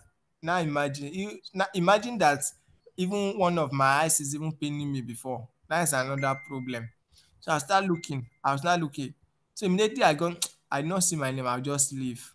Whereas my name is still there as Iyanu. So what it's just supposed to just do, or probably the data analyst there supposed to do, is just to highlight it. And just highlight it and right click. So if you right click, you see sort. You click that sort. You are sorting from A to Z, or you are sorting from Z to A. So is it in ascending order or in descending order? I'll click on ascending order. You understand? So I'll just say continue with the current selection. You understand? But you can decide to say expand the selection because of this score. That is why we need to click on expand the selection. If I'm clicking on the current selection, the score might remain stagnant. So I will say sort. So you can see that it has been arranged in ascending order. So anything before I know is the of course A, B, C, followed by I, Kehinde, right? Kemi, Kola, Oyin, Taiwo, Yakub, Zainab, and he put the score there. Shey you get? So you can see that of course Zen is 50. Is 2, right? So just arrange it in ascending order for us. So that is how to arrange it in ascending order. Now, how do we now filter it? So imagine that I know that some of you will be like, I want to give my oga, my boss at work, I want to give him problem. My oga did not really know Excel very well, so I want to give him problem. So you now want to give your boss problem. You now decide to highlight it this way. You highlight your data this way, and you now right click, you now filter it inside. You understand? You now filter this inside, and you now went and submit your work like that. The boss will be like, Sam, what did you submit? What is this nonsense? Like, and I come back and I say like, no, Oga, is the data is complete now. How is it, Oga? It's because I have a lot of data and I don't want to jam pack my let me say my sheet with a lot of data so that you will not be like, what is all this? You understand? So that's why I decided to filter it. So you now say, okay, let me click on this. You understand? You now click on this and you select or and you say okay. So you just bring everything, you just bring them back. You just bring them back. So there is use of this filtering, though it's not limited to this, but there are usefulness of all this. You understand, in the organization. So there are ways of doing that. So imagine you are doing your board meeting and you want to present. You want to present in your board meeting. So you have a lot of data. So you can just decide to present your data in one screen without scrolling. At the end of the day, when you are now doing your presentation, you will now be clicking on this and be clicking on this. Now, okay, I have, let's say on this name now, let's say we have something like this, and you say, okay, you now present this one. You come to this place also that is actually filtered, you presented it, and all like that. So that is how you do filter. So whatever is necessary, you can use filter for it and to filter your data.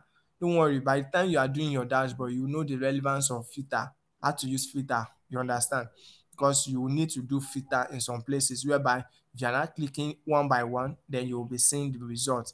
If you are clicking 2016, you will see the result. 2015, you will see the result. You understand? So that is that. So do we have any question before we move to data validation and drop down? Please try to explain the sorting again. Sorting, right? So yes. Like I said that you have, let's say you have name. Let's say you have name, Control Z.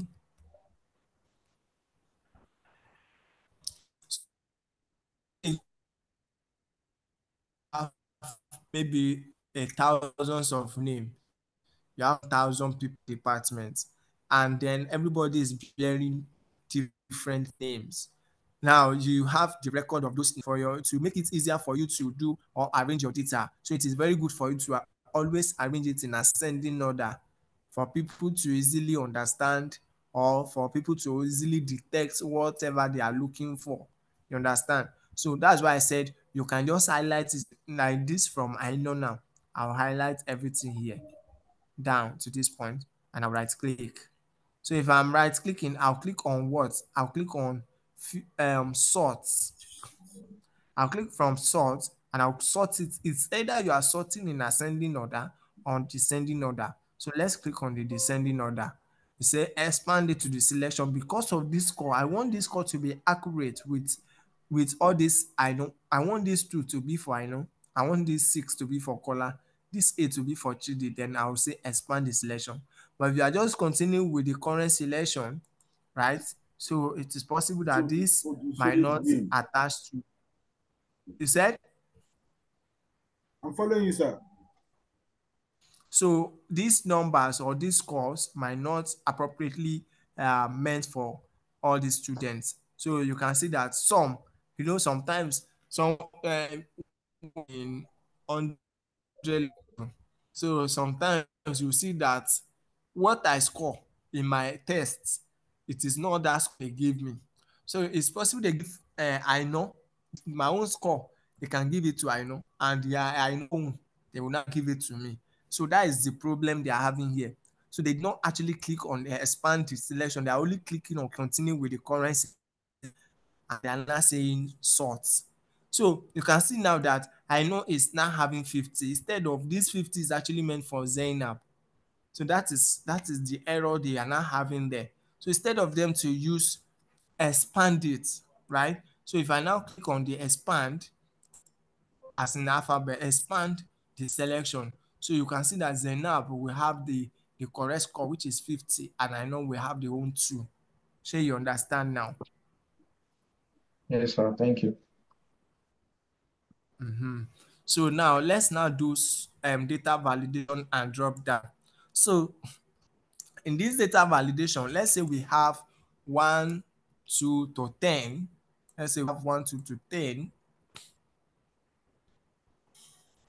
We have 1, 2 to 10, and we want to have data validation here. Please, I need try to filter again, please. I didn't get it. My system went off when you were trying to do that. Please. Okay.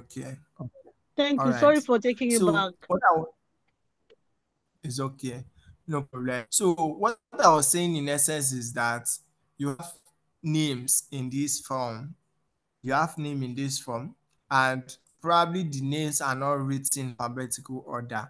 So let me just come here and remove this color and put maybe Baba, for example. So you can see that they are not actually in alphabetical order. They are not in alphabetical order. So you can highlight it this way. You right click and you click on sort. Do you want to sort from A to Z, or you want to sort from Z to A? Is it in ascending order or in descending order? So I want to arrange it in ascending order. I'll click that. So it's not saying that expand the selection or continue with the current selection. So it is better for you to expand the selection because of this value you are seeing. 50, 45, 10, 23, so that each and everyone will have the exact score. What they actually score in test, everyone will be assigned their correct score. But the moment you are clicking on continue with the current selection and you are sorting it, that means their score has been changed. You understand? So their score will be changed. You can see down that Baba is now having 9 instead of what? Instead of 6. So Baba is now having 9, which is not supposed to. You are welcome. So that is how it is. So always arrange it in what? Expand. Always sort it. Make sure you are sort. Expand Always the expand that selection. selection. Thank you. Yes, so that it will be able to pick this score. So I Thank you, just sir. expanded it. Everyone's welcome. So that is it. Now let's now move to data validation and drop down. We have 1 to 10.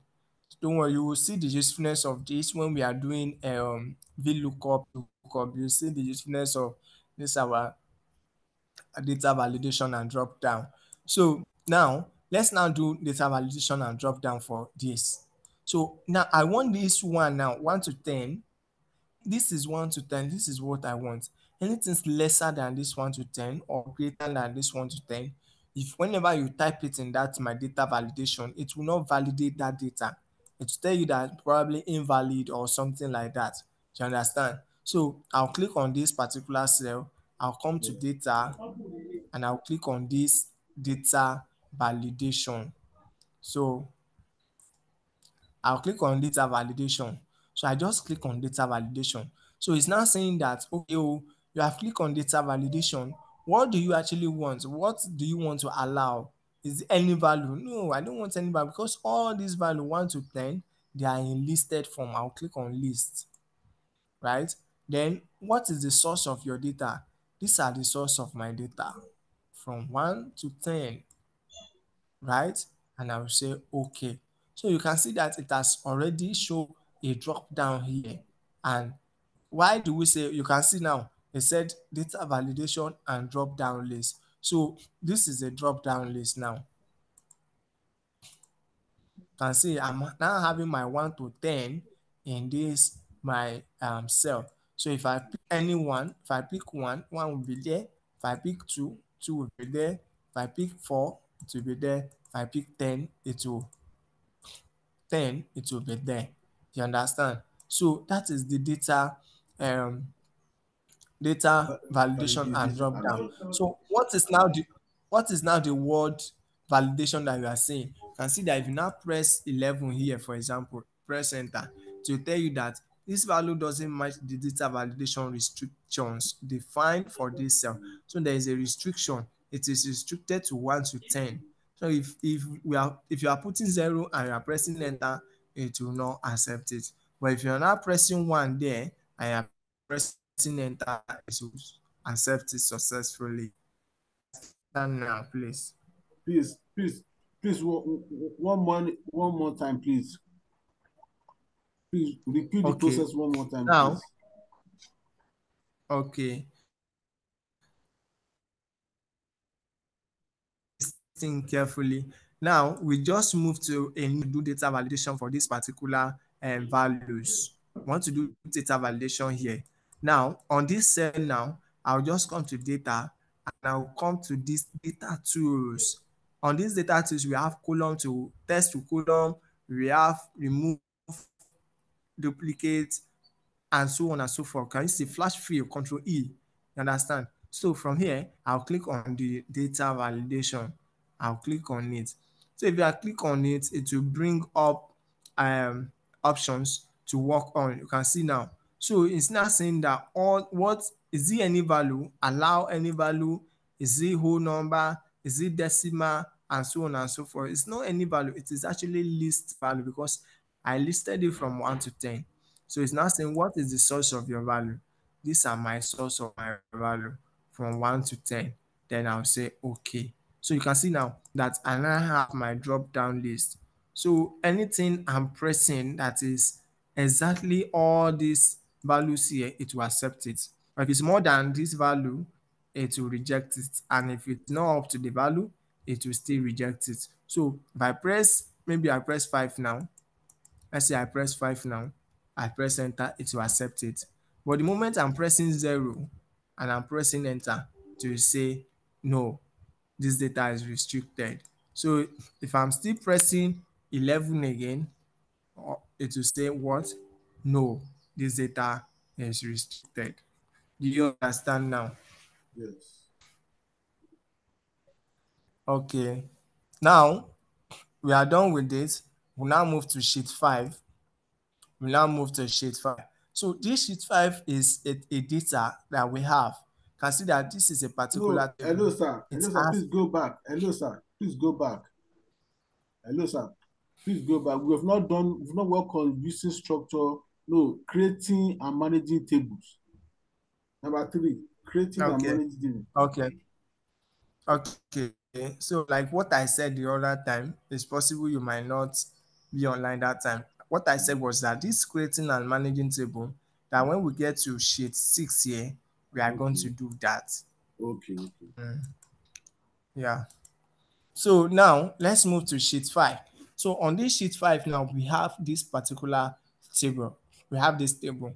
And then according to D. Brown Consulting, he said there are 7 golden rules in data reporting. Anytime you want to report your data, there are always 7 golden rules. For you to start doing your report, you should ensure that you have a well-structured table. And how do you have a well-structured table? Number one row of heading. Your table must have 1 row of heading. And you can see that on this table now, we have 1 row of heading. It's not that you should have table here and you still come back here and you're having another table, right? So it is no longer a table. This is now a division, right? So that is what it's saying. It should have only 1 row of heading. Please show what the row of heading on this table. So this is the row of heading. Can you see that it's color green? All this ahead. That is the row of heading. So number 2 is that no empty column. Remember, it's not saying that no empty cell. Because if it's saying that no empty cell, that means this particular cell that are empty here actually negates what it's saying, right? But it's saying no empty column. So that means even in a column here, you might just have a single date. It's still a table. But the moment that all your column here that are nothing, maybe you don't have anything,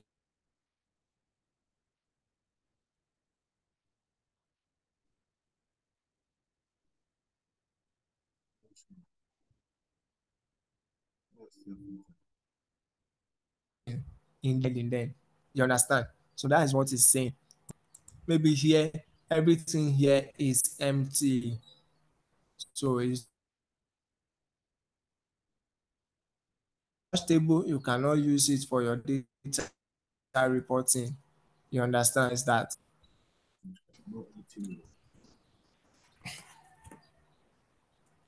Okay, so the other part here is saying that all dates must be in a single column. Can see that we have column here. All date must be in a single column. It is possible the date may be in this particular column, so it is still correct as far as it is in a column. It's not possible for you to come and write the date here. Date can never be in a row.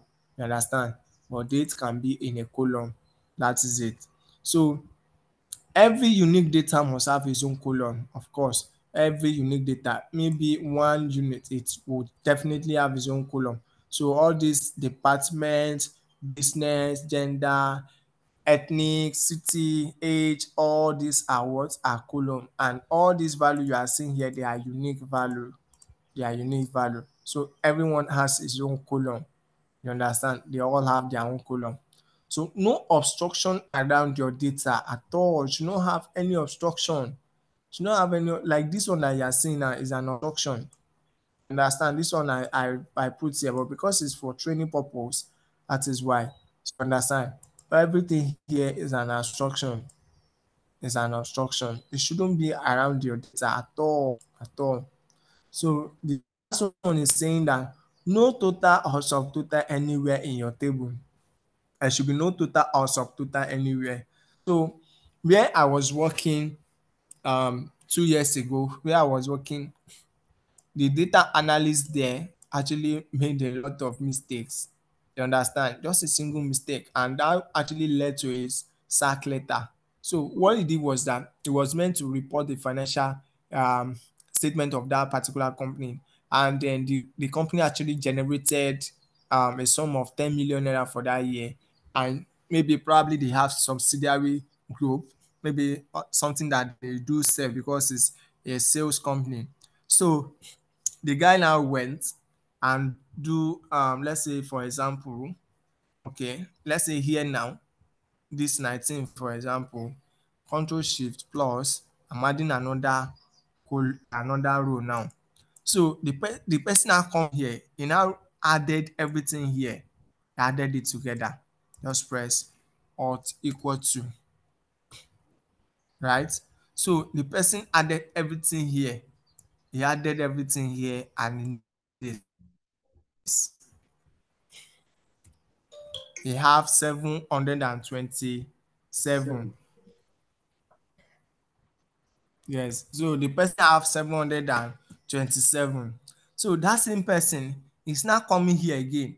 Yeah, probably it is actually annual by let's say quarter by quarter. So the person still come here again.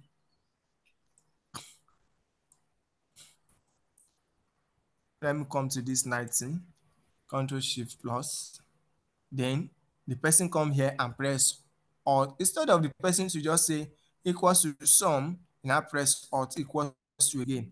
And the person was having 3,749. Do you understand? So it's not knowing that it has already summed up this subtotal with it. And it's still summing the whole thing here again. You understand? So the person did not know. You understand? So actually the value that's supposed to be here supposed to be 3,746 minus 700 and something 27. So it's not supposed to be 3,746. You understand? The person did not know. And that same person still come back here and now write total.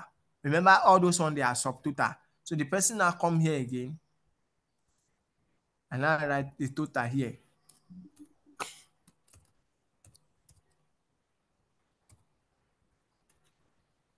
Just type alt equals to. So the person is now having 44,382 as the total, whereas they did not make up to that amount. You understand? The company only made maybe 5 million, but now it's now recording that the company made 10 million naira. And the boss was like, wow, that is a great job. We have never made such amount in the previous year. So even this year that we even have inflation rates and all that, we are even making up to 10 million. So you get. So they decided to throw a party. So when they throw a party, they spent a lot of millions in that party. Now coming back now, they now said, okay, let's now do the accounting and all that. So they discovered that they did not make up to that amount. So they have no option than to sack that data analyst. And it might even take time for that person to even see another job. Now imagine that the person now look for job and now come to your company now. Maybe you want to employ that person and now ask the question, why did you leave your previous job? And the person is not telling you that I left my previous job because I made a mistake of 10 million naira, which I believe that you will not want to say it. You understand? So my boss decided to throw a party, and at the end of the day, we discovered that we lost a sum of 5 million naira. You understand? Before you know, with that question, if the person is giving that kind of response, you just tell the person that, wow, that's nice. No problem. We'll get back to you. And that is the end of that interview. You understand? So that kind of mistake that is very costly that you don't even need to make. You don't even need to make. And there's another thing that I'll share maybe later on. Later on, I'll also share that. So, okay, let me even share it. So the person happened to be a data analyst, and the person let me say the person doesn't even have time for wedding. So you understand what I'm saying now. Instead of the person on Saturday should just flex and go to Owambe, attend wedding and all that. Then all the work that the person has been working, so the person needs to update that work. You understand? Because the machine has been actually automated. So the person have to be updating that work. But because the person did not actually know it like that, you understand? The person will now start doing updating the previous job and all that. Start updating. So he doesn't even have time on Saturday and Sunday at all. You understand? So one of my boss that I show you during the introductory class, that man actually said, what are you doing with your Saturday and Sunday? What I used to do is that I will just come to office, all the things that I needed to update, I'll update them. I said, why are you just suffering yourself? You don't need all that. When you just come to maybe is it even under view? It should be under the data should be under view, whereby you just refresh.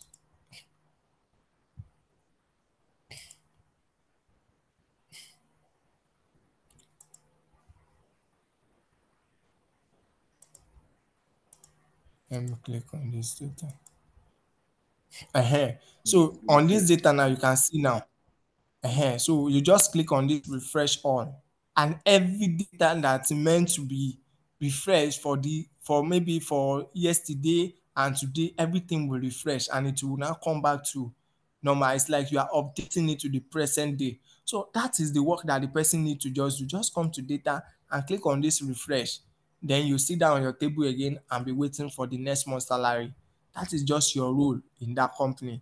You don't need to come and be, but the person, because he did not know that there is something like that, so the person will start updating, typing, putting another data, adding, minusing, and all that.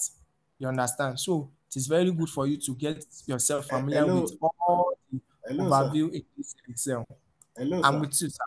So that refresh, if I should get you right, assuming all the data are inputted from Monday to Friday.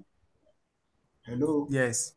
In getting readiness for the next week job, once I just click refresh, it will have updated it. Something that's supposed to be 1 million would have been added to become 1 million. Something that's supposed to be reduced to 500 would have been reduced to 500. Is that what I'm saying? Yes. Have you heard about data collaboration, whereby you I don't know whether you know this Excel on the Google Sheet.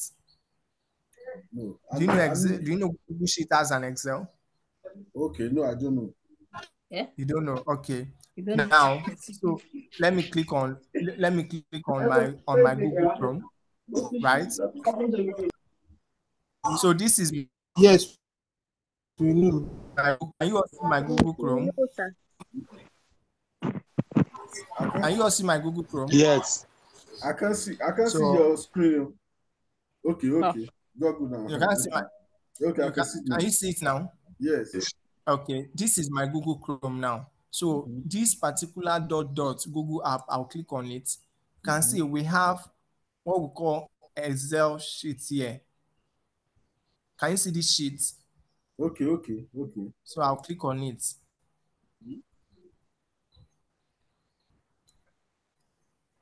Blank, I'll click on this blank sheet. Can you see my own Excel now on the Google Sheets?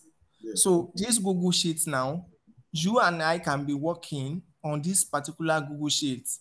You can be working in your own location, and me too, I'll be working in my own location. That is what we call data collaboration.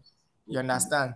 So whereby any value you are inputting from your own, as far as you have your own email, I have my own email, we can connect here. So any data you are inputting from your own, you understand, I'll be seeing it here. And any data me too I'm inputting, you too will be seeing it there. You understand? Now let's not see that maybe I was actually on leave for 1 week and you're the only one working. Oh, that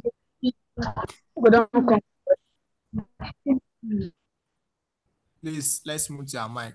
So let's not say that you as a person, you are working from your own hand for a 1 week. Let's say for the period of 1 week, and me was on leave. Now, and I came back. Before we used to work together. Now, the second week now, and I came back to work. You understand? All I just need to do is to go to my data. I don't know whether this one has refresh now. So just have to go to my data and click on refresh. So let's say I refresh. So I just click on my refresh and everything will do what? It will refresh what you have been doing. Everything will just refresh to the latest version. Then me too, I will continue work. You understand? Me too, I'll continue my own work. But imagine that I don't know anything about refresh and all that. That's when I'll start contacting you. Alpha, please, can you just share me the data of what you did from Monday to Friday? Then I'll start doing what? I'll start maybe copying and paste so that me too, I can continue from there. You understand now? Yes, thank you very much. So that is what it means. Sorry, please, I want to say something. Please. Okay. That means before you can use this data that we sort now, that means people will be working on that data that will pick from Google, the sheets. Yeah. Before you can use this data. Yes. Though the company might have a database where you people can work, it might not really be on that Google. Okay, side. everybody. So okay, that means everybody will be on the same day, working on the same base. Be in another place, working on the same sheet. Yes. Okay. All right. Yes. Thank you. You know, sometimes you might go for an interview and they will tell you that what are the skills that you have. You'll be saying that you have teamwork, right? So that's data collaboration actually contributed to teamwork. Please, I have a question. Please. Okay. Yeah. Concerning this data collaboration sheet now, thank you for taking us through this Google Excel now. So let's say myself, Oyindamola, and yourself were in the same unit. So and I'm to create a schedule of leave for the three of us, for instance. So I want to create an Excel to state that for the month of February, I'll be on leave. March, you will be on leave. Then April, Oyindamola will be on leave. So, and I am to create an online Excel like this and then send it as an email to my line manager. How do we go about it? This issue of having this online Excel as an attachment, then sending it as an email, such that in that email, if anybody wants to edit what I've stated, maybe she wants to move from April to September, something like that. I would like you to help us with that, sir. If I get your question very clearly, what you were saying is that maybe you created, let's say you are the head of that group, and you are meant to create that Google Sheets. Then after creating that Google Sheets, you, Onidamola, and I, we are actually working together as a team. So having done the job, you happen to go on a leave, and you are meant to submit everything that we have done to the boss. Am I right? Yeah, I might have not gone on leave just to create a schedule first, and then send it to our line manager, copy the three of us, so that everybody will see that this is the schedule that we have so far. So then, if any one of us is please, if we want to edit, you can edit on our own, and the record will still be there. Okay. That's what it is expedient of the company. You can see that anytime you enter any organization, the first thing is that they will generate an Outlook email for you. You have your company email. Everyone will have company email. So that company email is one that you'll be using to send mail to your boss or across your team member, which we can call it colleagues, and your colleagues at workplace. So you use that Outlook to send your mail. So now let's now come back to that effect. So imagine that you have my own email. You understand? You have my own email, you have Onidamola email, and maybe I have your own email too. So you are the one that is creating. So on basis that you already have my own email, you understand? So you can now come here and decide to add, probably let's say add accounts. You understand? You add another account or possible like that. But don't worry, if you look at the schedule, we have data collaboration. So it will come to a time, maybe the last week, the last day, which was on Saturday. So we'll do something related to that. So from the WhatsApp group, we might have, let's say, collated some name, maybe 4 per person. Then we will now come on here. Then we'll start creating each and every one. If it's me, Onidamola, and one of our colleagues that we met together, we'll have our own platform. Then we'll do some tasks. You will be seeing it as I'm typing. You will be seeing Onidamola. It will show Onidamola name that is Onidamola that is typing, and it will be showing Lasisi that Lasisi is actually typing. So you understand? So you'll be seeing it like that. So don't worry, it will be part of our project too, aside the one you do as maybe, let me say, dashboard. That one is different, but the data collaboration, you will experience that. So you will see it live, how we used to use it in work. You understand? Mr. Assistant, I have a question, sir. Okay. Okay. Thank you for bringing us to this Google Sheet as well. So my question is, let's say, for example, now you want to update sales, and what you have currently with you is the sales of the previous month, and the company is using a software for their sales. So how are you going, before you update, are you going to get the data from that software before and add it to your home before you now update, before you put it to Google Sheet? Because I want to get that point very clear. I want to get it clear. Of course, if your data is not automated here, there's no way you want to click on refresh and you're expected to get the latest results. You understand? So there's no way you want to get it. So of course, there's a data that will be there already. Data is already there. You understand? How I wish that you have worked remotely with all these companies, you will see. So people working in a statistical company like National Bureau of Statistics and all that, so they always see data. So they will just come here and update their data.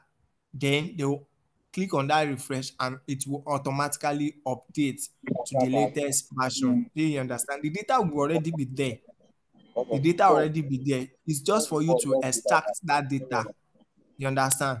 And that's why we have Power Query in our Excel. So that's why we have Power Query. So you already have the data. Your own is to update it. You get? So you'll be seeing it.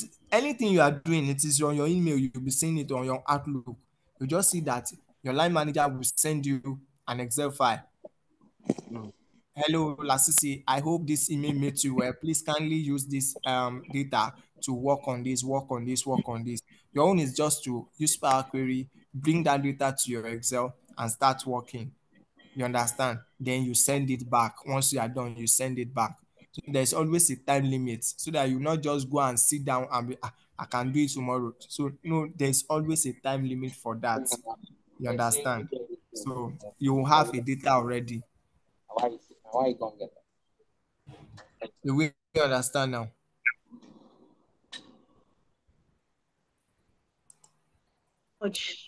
Yes, we do. Yes. Okay, so you can see now that it is not always good to do subtotal or total in our Excel. So I think I need to go back. But don't worry, for here, we have conditional formatting for data visualization, introduction to pivot table, a pivot chart. So we'll do that one now. You will see the effect. So now let's come back to this now. Let's come back to this. Creating charts, bar, pie, and lines, adding data label, title, and legend to charts, spark lines, and trend line for data analysis. Sorry, sir. I was thinking you teach us how to get the first row in the last sheet. How to come about that first row in the last sheet. First row, like? Yeah, whereby you have the heading. The heading. Look at the first row on this sheet now. The first row, where you have green. Full name, job title, department, business. I've seen it on Microsoft Access. I don't know you can do it here. So I'm thinking. Okay, so I was talking about the filter, how to filter and. Okay, how to actually get this right? Filter this the color, first line on this row one. How to come about this? Okay. Now you can see that on this particular table now, this is a table, right? This is a table. Sure you get. This is a, and you can actually.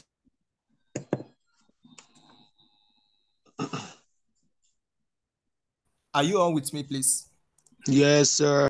Yes. Hello. Are we together? Yes. Okay. Yes. So this is a this. Okay, this is a table now. This is a table now. So the only way you can convert that one to let me say a table that has a filter is you just click on this, any of this number. You can click any of this number, put your cursor in any of this number and press Ctrl T. So if you press Ctrl T, then you just say okay. So you can see that you now have the drop down here, right? You have the drop down. So that is how they did that one, right? So you have the drop down here. So you can decide to limit your drop down by unchecking some. If you want to limit it to only the Anshola, you can just uncheck.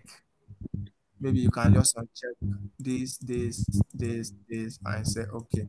So you only limit it to the Anshola. You understand? So that is how to do that based on your question. Hello, sir. Yes. Hello, sir. One more question. Reference to table on sheet 5. Okay. Please, sir. There's always a challenge we have sometimes when we are using a table like this. Like you can see, the column that shows full name and job title, you will see that their names are not fully displayed, and maybe the job title is not fully displayed. And perhaps you want to fit it. That's widen it to fit to.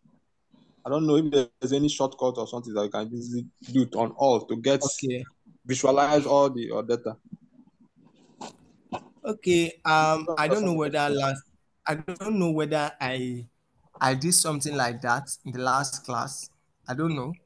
Whereby I use Alt HOI, Alt HOA. Possible it was another class. So all you just need to do is you can just highlight it to this point. Once you highlight it to that point, just press Alt HOI. You understand? So you can see that it is filtered to that particular row. Or yes, it's still row. So, or another thing you can use is that if you don't know the shortcut, after highlighting it, come to your home, right? Come to this format. Then you will now see auto fit column width. Auto fit column width. You can see that it auto fits that particular row. Do we understand now? Okay, you say we should go to format. Go to home. Okay. Click on home. Then you now click on format. Okay. Then you now click on auto fit width. Yes. Okay. So that is how to do All right, that. thank you. Welcome. Any question again before we move to this part?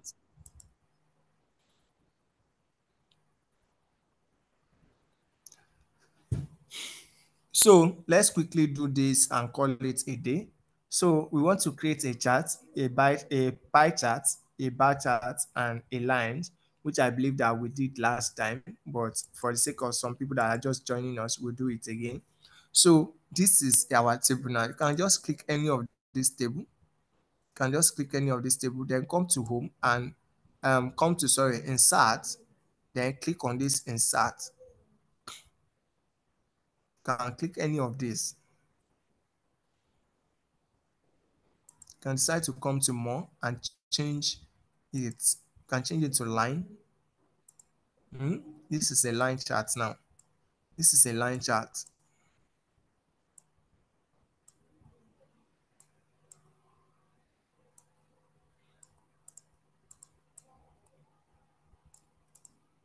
You can come again, insert.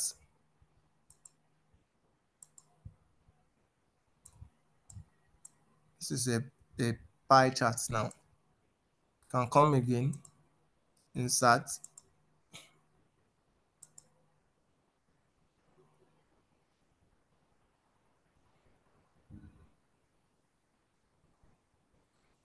All these are histogram. All these are box and whisker, right? So let's not go there first. And just click on this bar chart. This is a bar chart.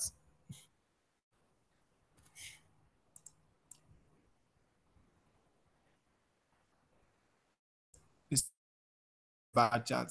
So you can now decide to just edit each and every one. You can just edit that, okay, the performance of student.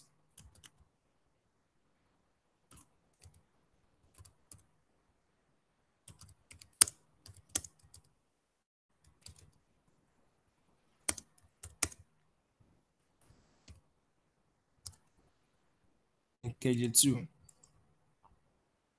Here too.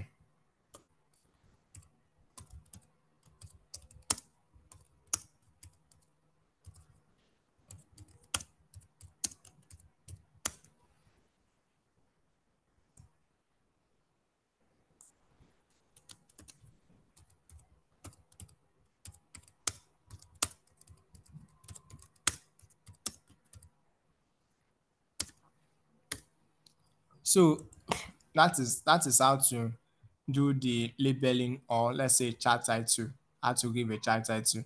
So you can just click on the cell again. You bring all these ones that you are seeing, they call it legend, all this color description. So you can bring it to the top. So you bring it to the top. So anyone that is analyzing your data will understand that, okay, the first color, which is 100, which is blue, and the second color, which is yellow. So you will easily notice that, okay, here I'm only analyzing the second score. I'm not analyzing the first score. So here I'm analyzing both the second score and the first score, right? And here that you are seeing, can see different color. Can see different color that, okay, Deji is blue. So anyone here is actually for Deji. You understand? And if you are clicking on it, you will see first score points Deji.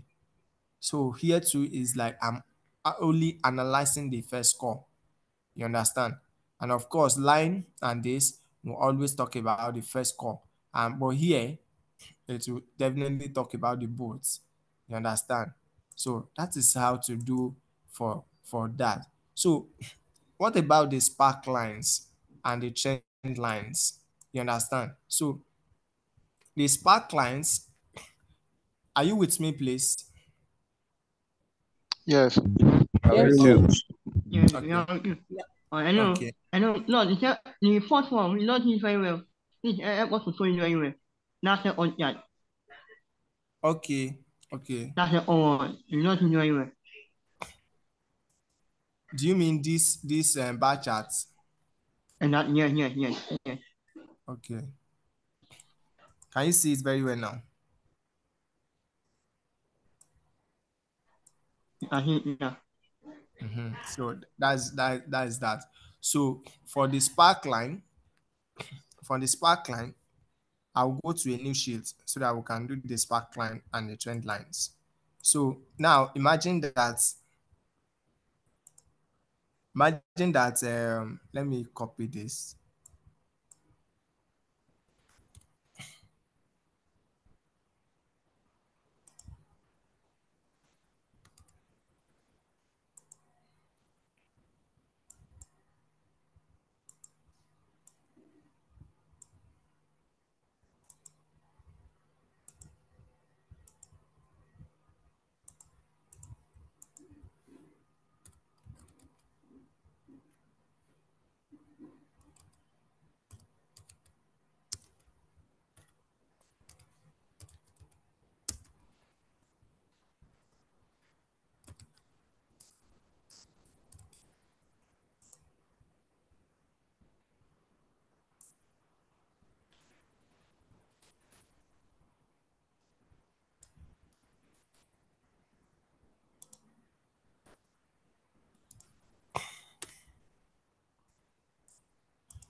So imagine I am having a data like this, and I want to put the spark lines for this. I want this 50, probably this 50 to show the spark line.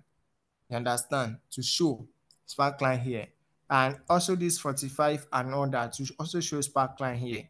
So all you need to do is you can put your cursor here on this, right? Then you come to insert. So when you come to insert, you will see spark lines here. So the spark lines here, we have line, column, win or loss. So the win or loss, all this one, they are mentally used for all these people doing forex trading. So that is where they use all this win or loss. You understand? Where they have candlesticks and some other things like that. So we want to use lines, for example. So we can click on the lines. So you can see it said, what is your data range? Your data range. You can just click on this 50 and then you said, okay. It's not reflecting. Okay. Let me highlight it here and click on the home. I'm sorry, insert, sparkline, column. The data range is this one. And say, okay. So you can see that here we have the sparkline here. These are how to do sparklines. So it's showing that this one is for 50, 45, 68, 91, and so on and so forth. You can see. No, I'm not sure this sparkline is actually accurate because 50 is supposed to be. You said? No, sir. Can you come again, sir? I didn't get the sparkline. Okay. Yes, sir. Your score 1 and score 2 are the same. Okay, I think that's the reason why it's the same like that. So let me change this one to 10, 20, 25, 43, 22, and this one 40. So I said you want to put a spark line in this particular place. So the first thing, you highlight it. Highlight where you want the spark line to be. Then come and click on insert. You will see spark lines, and we have lines, column, win or loss, right? So just click on line, or you can decide to click on column, anyone you want, right? So let's click on column. So it's now saying that, okay, what is your data range? These are my data range. And you say, okay. You can see that we also have this sparkline. I'm not sure it's actually based on, because I'm only clicking on this, right? I'm only clicking on this. So you can see that we have our sparklines here. We have our sparklines here. So if you so note, maybe you highlight the two scores. That ought to show you the two together. Okay. Or maybe you use numbers rather than using cell names. No, we are meant to. It's number we are using. When you say data range, you highlight the two scores. Okay. So now let's insert the column or the line, anyone you want. So let's highlight this and say okay. I'm still showing the same thing, still showing the same line. So now let me do it again. We highlight it. You come to your insert, pick this, and it said choose the data that you want, right? So I'm picking this, maybe comma, this also, great error.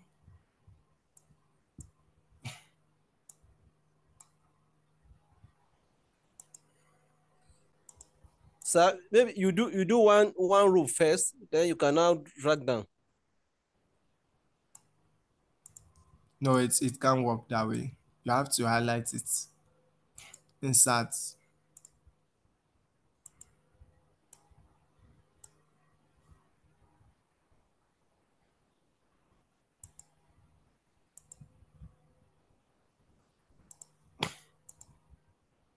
Okay, don't worry, let's just limit it to this point, or we'll still understand the sparkline very well. So now you can see that this is how to put a sparkline. This is how to do sparkline. Now let's now do the a bar chart that will revolve, that you will the effect.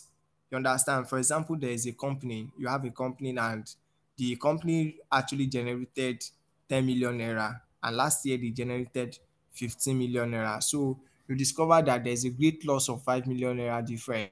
You understand? You tend to find out where is this problem coming from. So your first intention is either you go to the finance department or you go to the marketing department. So you move to the finance department. What happened? Is it that you people embezzling this money or what? You understand? They said, no, nobody embezzling. That is how it is. But you now move to the marketing department. You discover that it's that marketers are not actually performing well.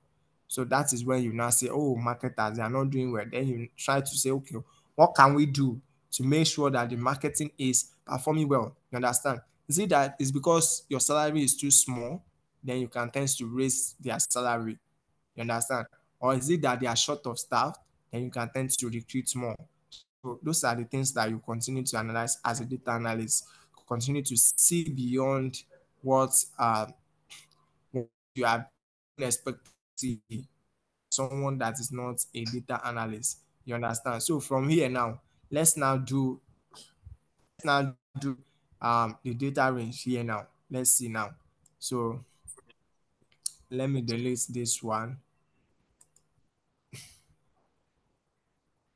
Sorry, our organizers, just give us a minute. It will be done now. All right, sir. Yeah.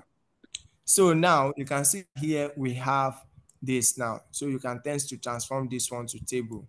So you can just click on it and say Control T and press your OK.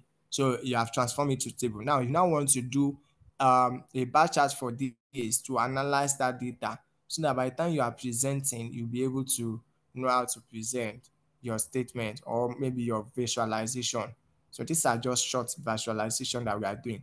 So you just click on it. You can see this table design. So you can choose your design, any one that you want. You want this, you want this. You can pick any one that you want.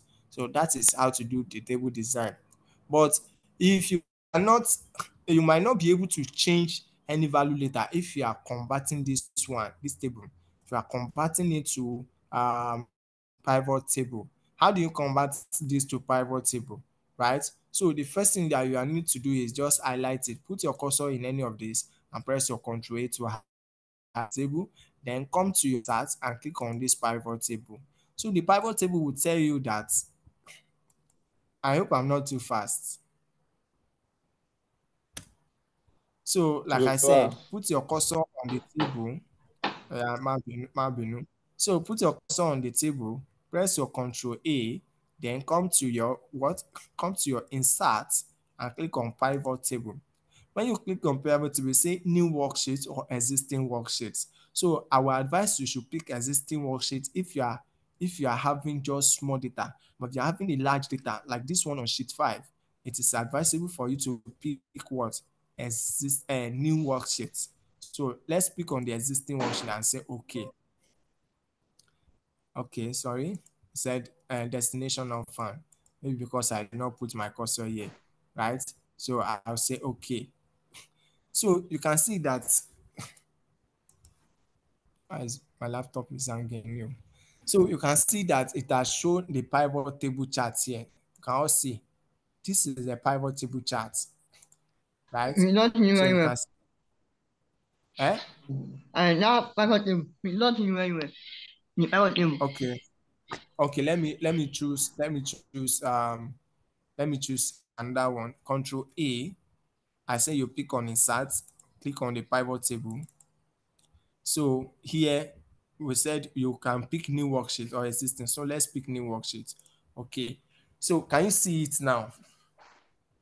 So this is your pivot table now. This one is displaying as your pivot table. And you need a score 1 and score 2. You understand? That's what you want. So you can see that your score 1 and score 2 are on the what? They are on the value. And then your name, because it is alphabet, you click on it, your name will automatically come to the row. You understand? And you yourself, you can decide to drag it to this point by yourself. Maybe you don't want it this score now. Maybe you don't want it to be on that. You can drag it to this point. You understand? Which is not proper. So it will always be on the value side. Any heading that is having value will always come to the value side. So from there now, you can now come here and draw your what? And draw your chart. So you can see pivot table, analyze and design. So you can design it anyone that you want, right? So you can design it. Then you now come to your pivot table, analyze. Click on that analyze, you will see pivot charts, right? So you will see pivot charts. Click on this pivot chart. So if you click on this pivot chart, you will see something like this. Can you see now? So you can decide to pick any of these, and then that means you now start to analyze it. All this one, you can decide to delete them and just decide to remove this feed. Sorry. So let's just leave it like this. Then you can just bring this one to the top. Chart title, you edit that one. Then this legend, you bring it to the top. This one, you just say performance of the student.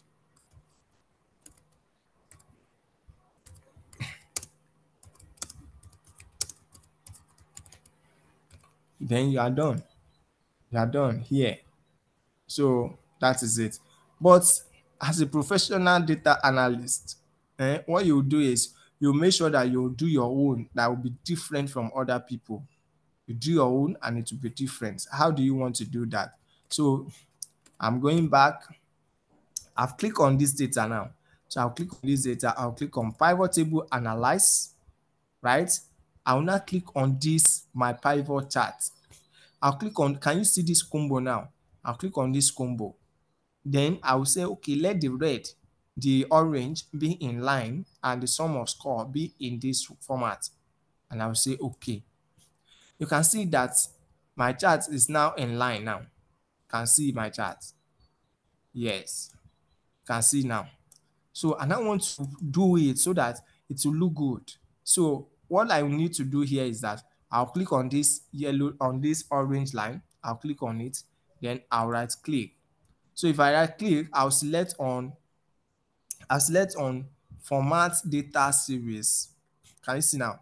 I'll select on format data series. You understand? I'll click on, after clicking on the format data series, you can see this color, right? I'll click on this no line. So when you click on no line, all the orange line will leave, but there will still be tiny stuff here. You'll still be seeing them, right? Then you now click on marker. So if you click on marker, you will see marker option. Click on it. And then you can now edit this marker option, put it on built-in. At least you are the one that wants to build it. Then you can click on this one. Click on that tiny one. Then you can increase this one to 25. You can see that I'm increasing it.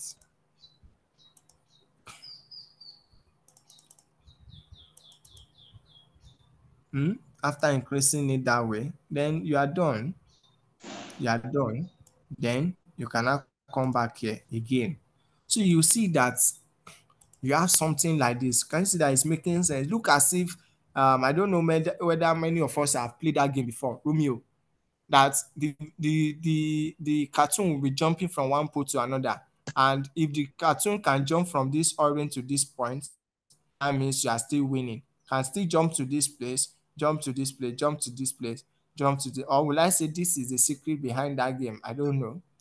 But you can see now you can jump from one pole to another. But once you miss that pole, then you will drop and the game will be over. You understand? So you can see how it is. So now, what is now the essence of this? The essence is that anytime, I'm very sure this cannot change. Let me say, it cannot change because it is a pivot table. You understand? It cannot change because it is a pivot table. Now, if this image canal on that score 1, you can see that this sum of score 2 is this one, and the score 1, this orange is the score 1. So if this score 1 here, maybe this 23 now, if it's increased to 50, you will see that this image you are seeing here, it will just go up to 50. So let's now say, okay, you just come now as the head of the company now, just enter and you see that you just see this chart and seeing the name, you'll be like, wow, who is Matthew? Matthew, you have really done well. That's great of you. Then Matthew deserves a gift. Am I right? Because Matthew has made up to 43. You understand? Has scored 43 in that. Oh, followed by maybe Abdul. Followed by Abdul. Then you now talk about Mike. You talk about Emeka. Talk about, then you now talk about DJ. DJ, why is your performance so low? You understand? You're only seeing charts and you already know what the details actually entails. You understand? So you are putting your cursor on each, you'll be able to see the information regarding that okay, value is 20, category is Shola. You understand? It's actually based on the sum of the score 1. You understand? So that is how to do a simple chart. You get? So that is do a simple chart. So now let's say that, let me just remove this. Let me delete this one. So let's say that we have this table now. You understand? So I already have this table and I go to my insert. I click on this. You understand? I click on this. Maybe more column chart or something like that. Combo. Can see now combo, and let's say this is line. Say okay. So you have this line now. Let's say we now come here. You right click on this line and you say format data series. Come to this one, no line. Then come to marker. Click on this marker option, built in. Change this to this. Change this one to high value.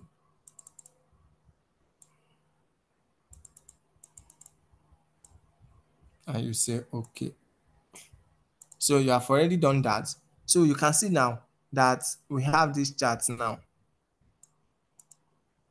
We have this chart now. So if I now come here now, if I come here and see the reason why it's like that is because I've already reduced this score 1.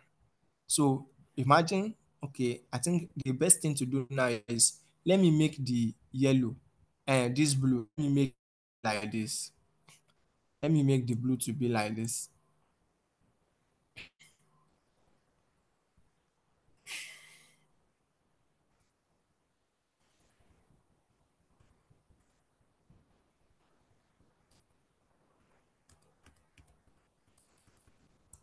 And let me just delete it. So I'll click here, insert this, more chart, combo. Let me change this one to line and change this one to column. Then I'll say okay. So I'll click on this, format data series, no line,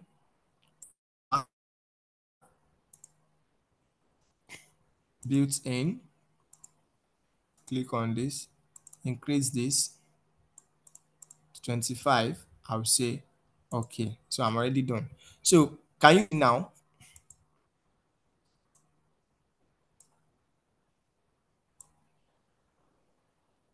Can you all see now? Yeah, we can see.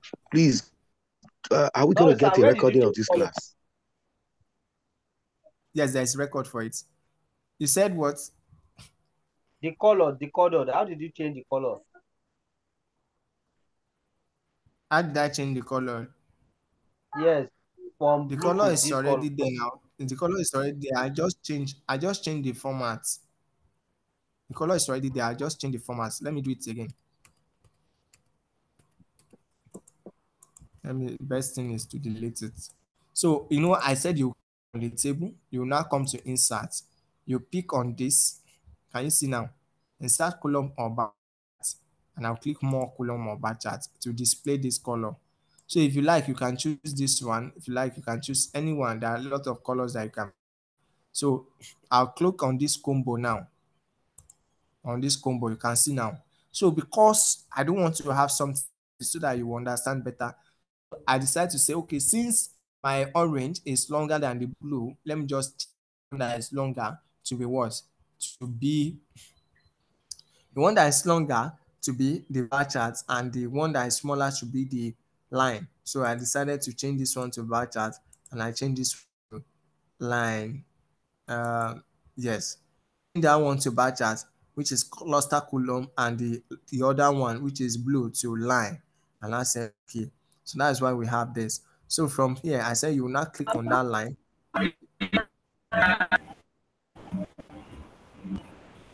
You said?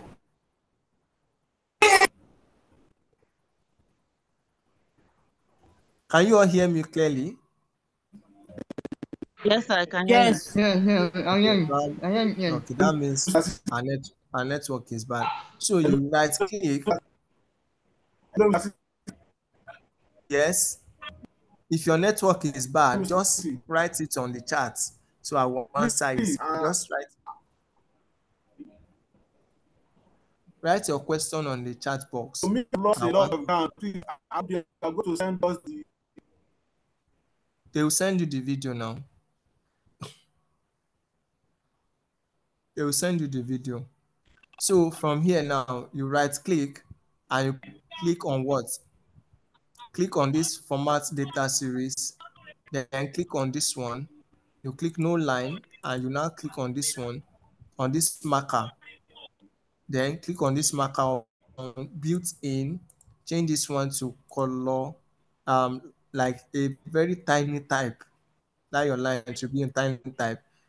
Now increase it to probably 25 or anything like that, right? So from there you can say, okay, I'm done with that. So you can see now here now, if I come here now, I come to this, my score 1 is the blue, and my score 2 is the orange.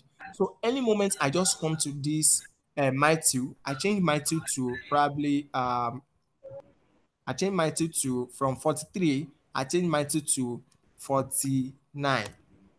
okay, let me say 70, for example, and I say enter, you can see that my 2 would automatically go up. That my 2 will go up. You understand? So that shows that my 2 actually perform very well. That was why it's going up. So imagine that you are automating your chart. Immediately when you see that, okay, Emeka is doing well in his department, so automatically Emeka will go up. You understand? Automatically Emeka will go up. So that's when you just come to data here and you refresh. You understand? So let's say here now.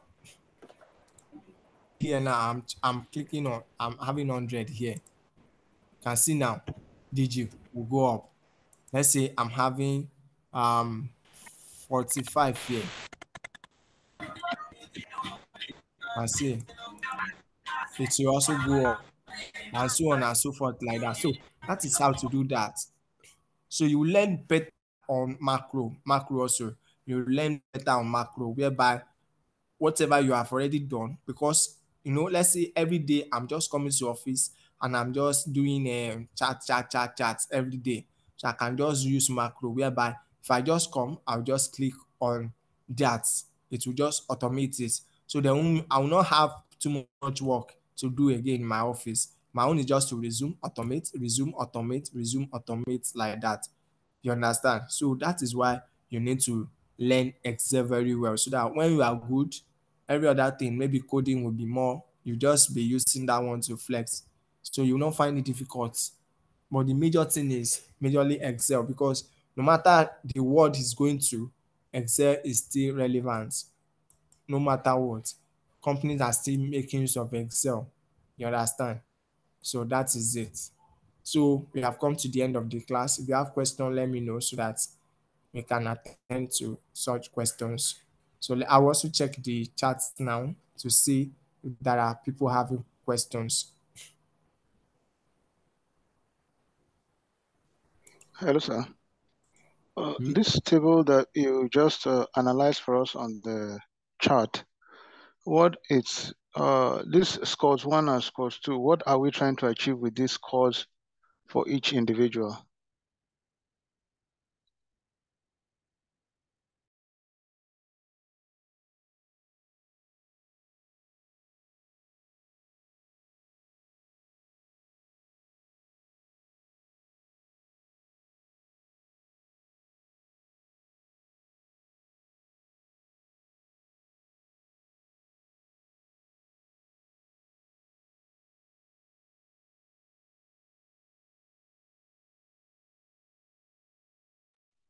Hello, everybody.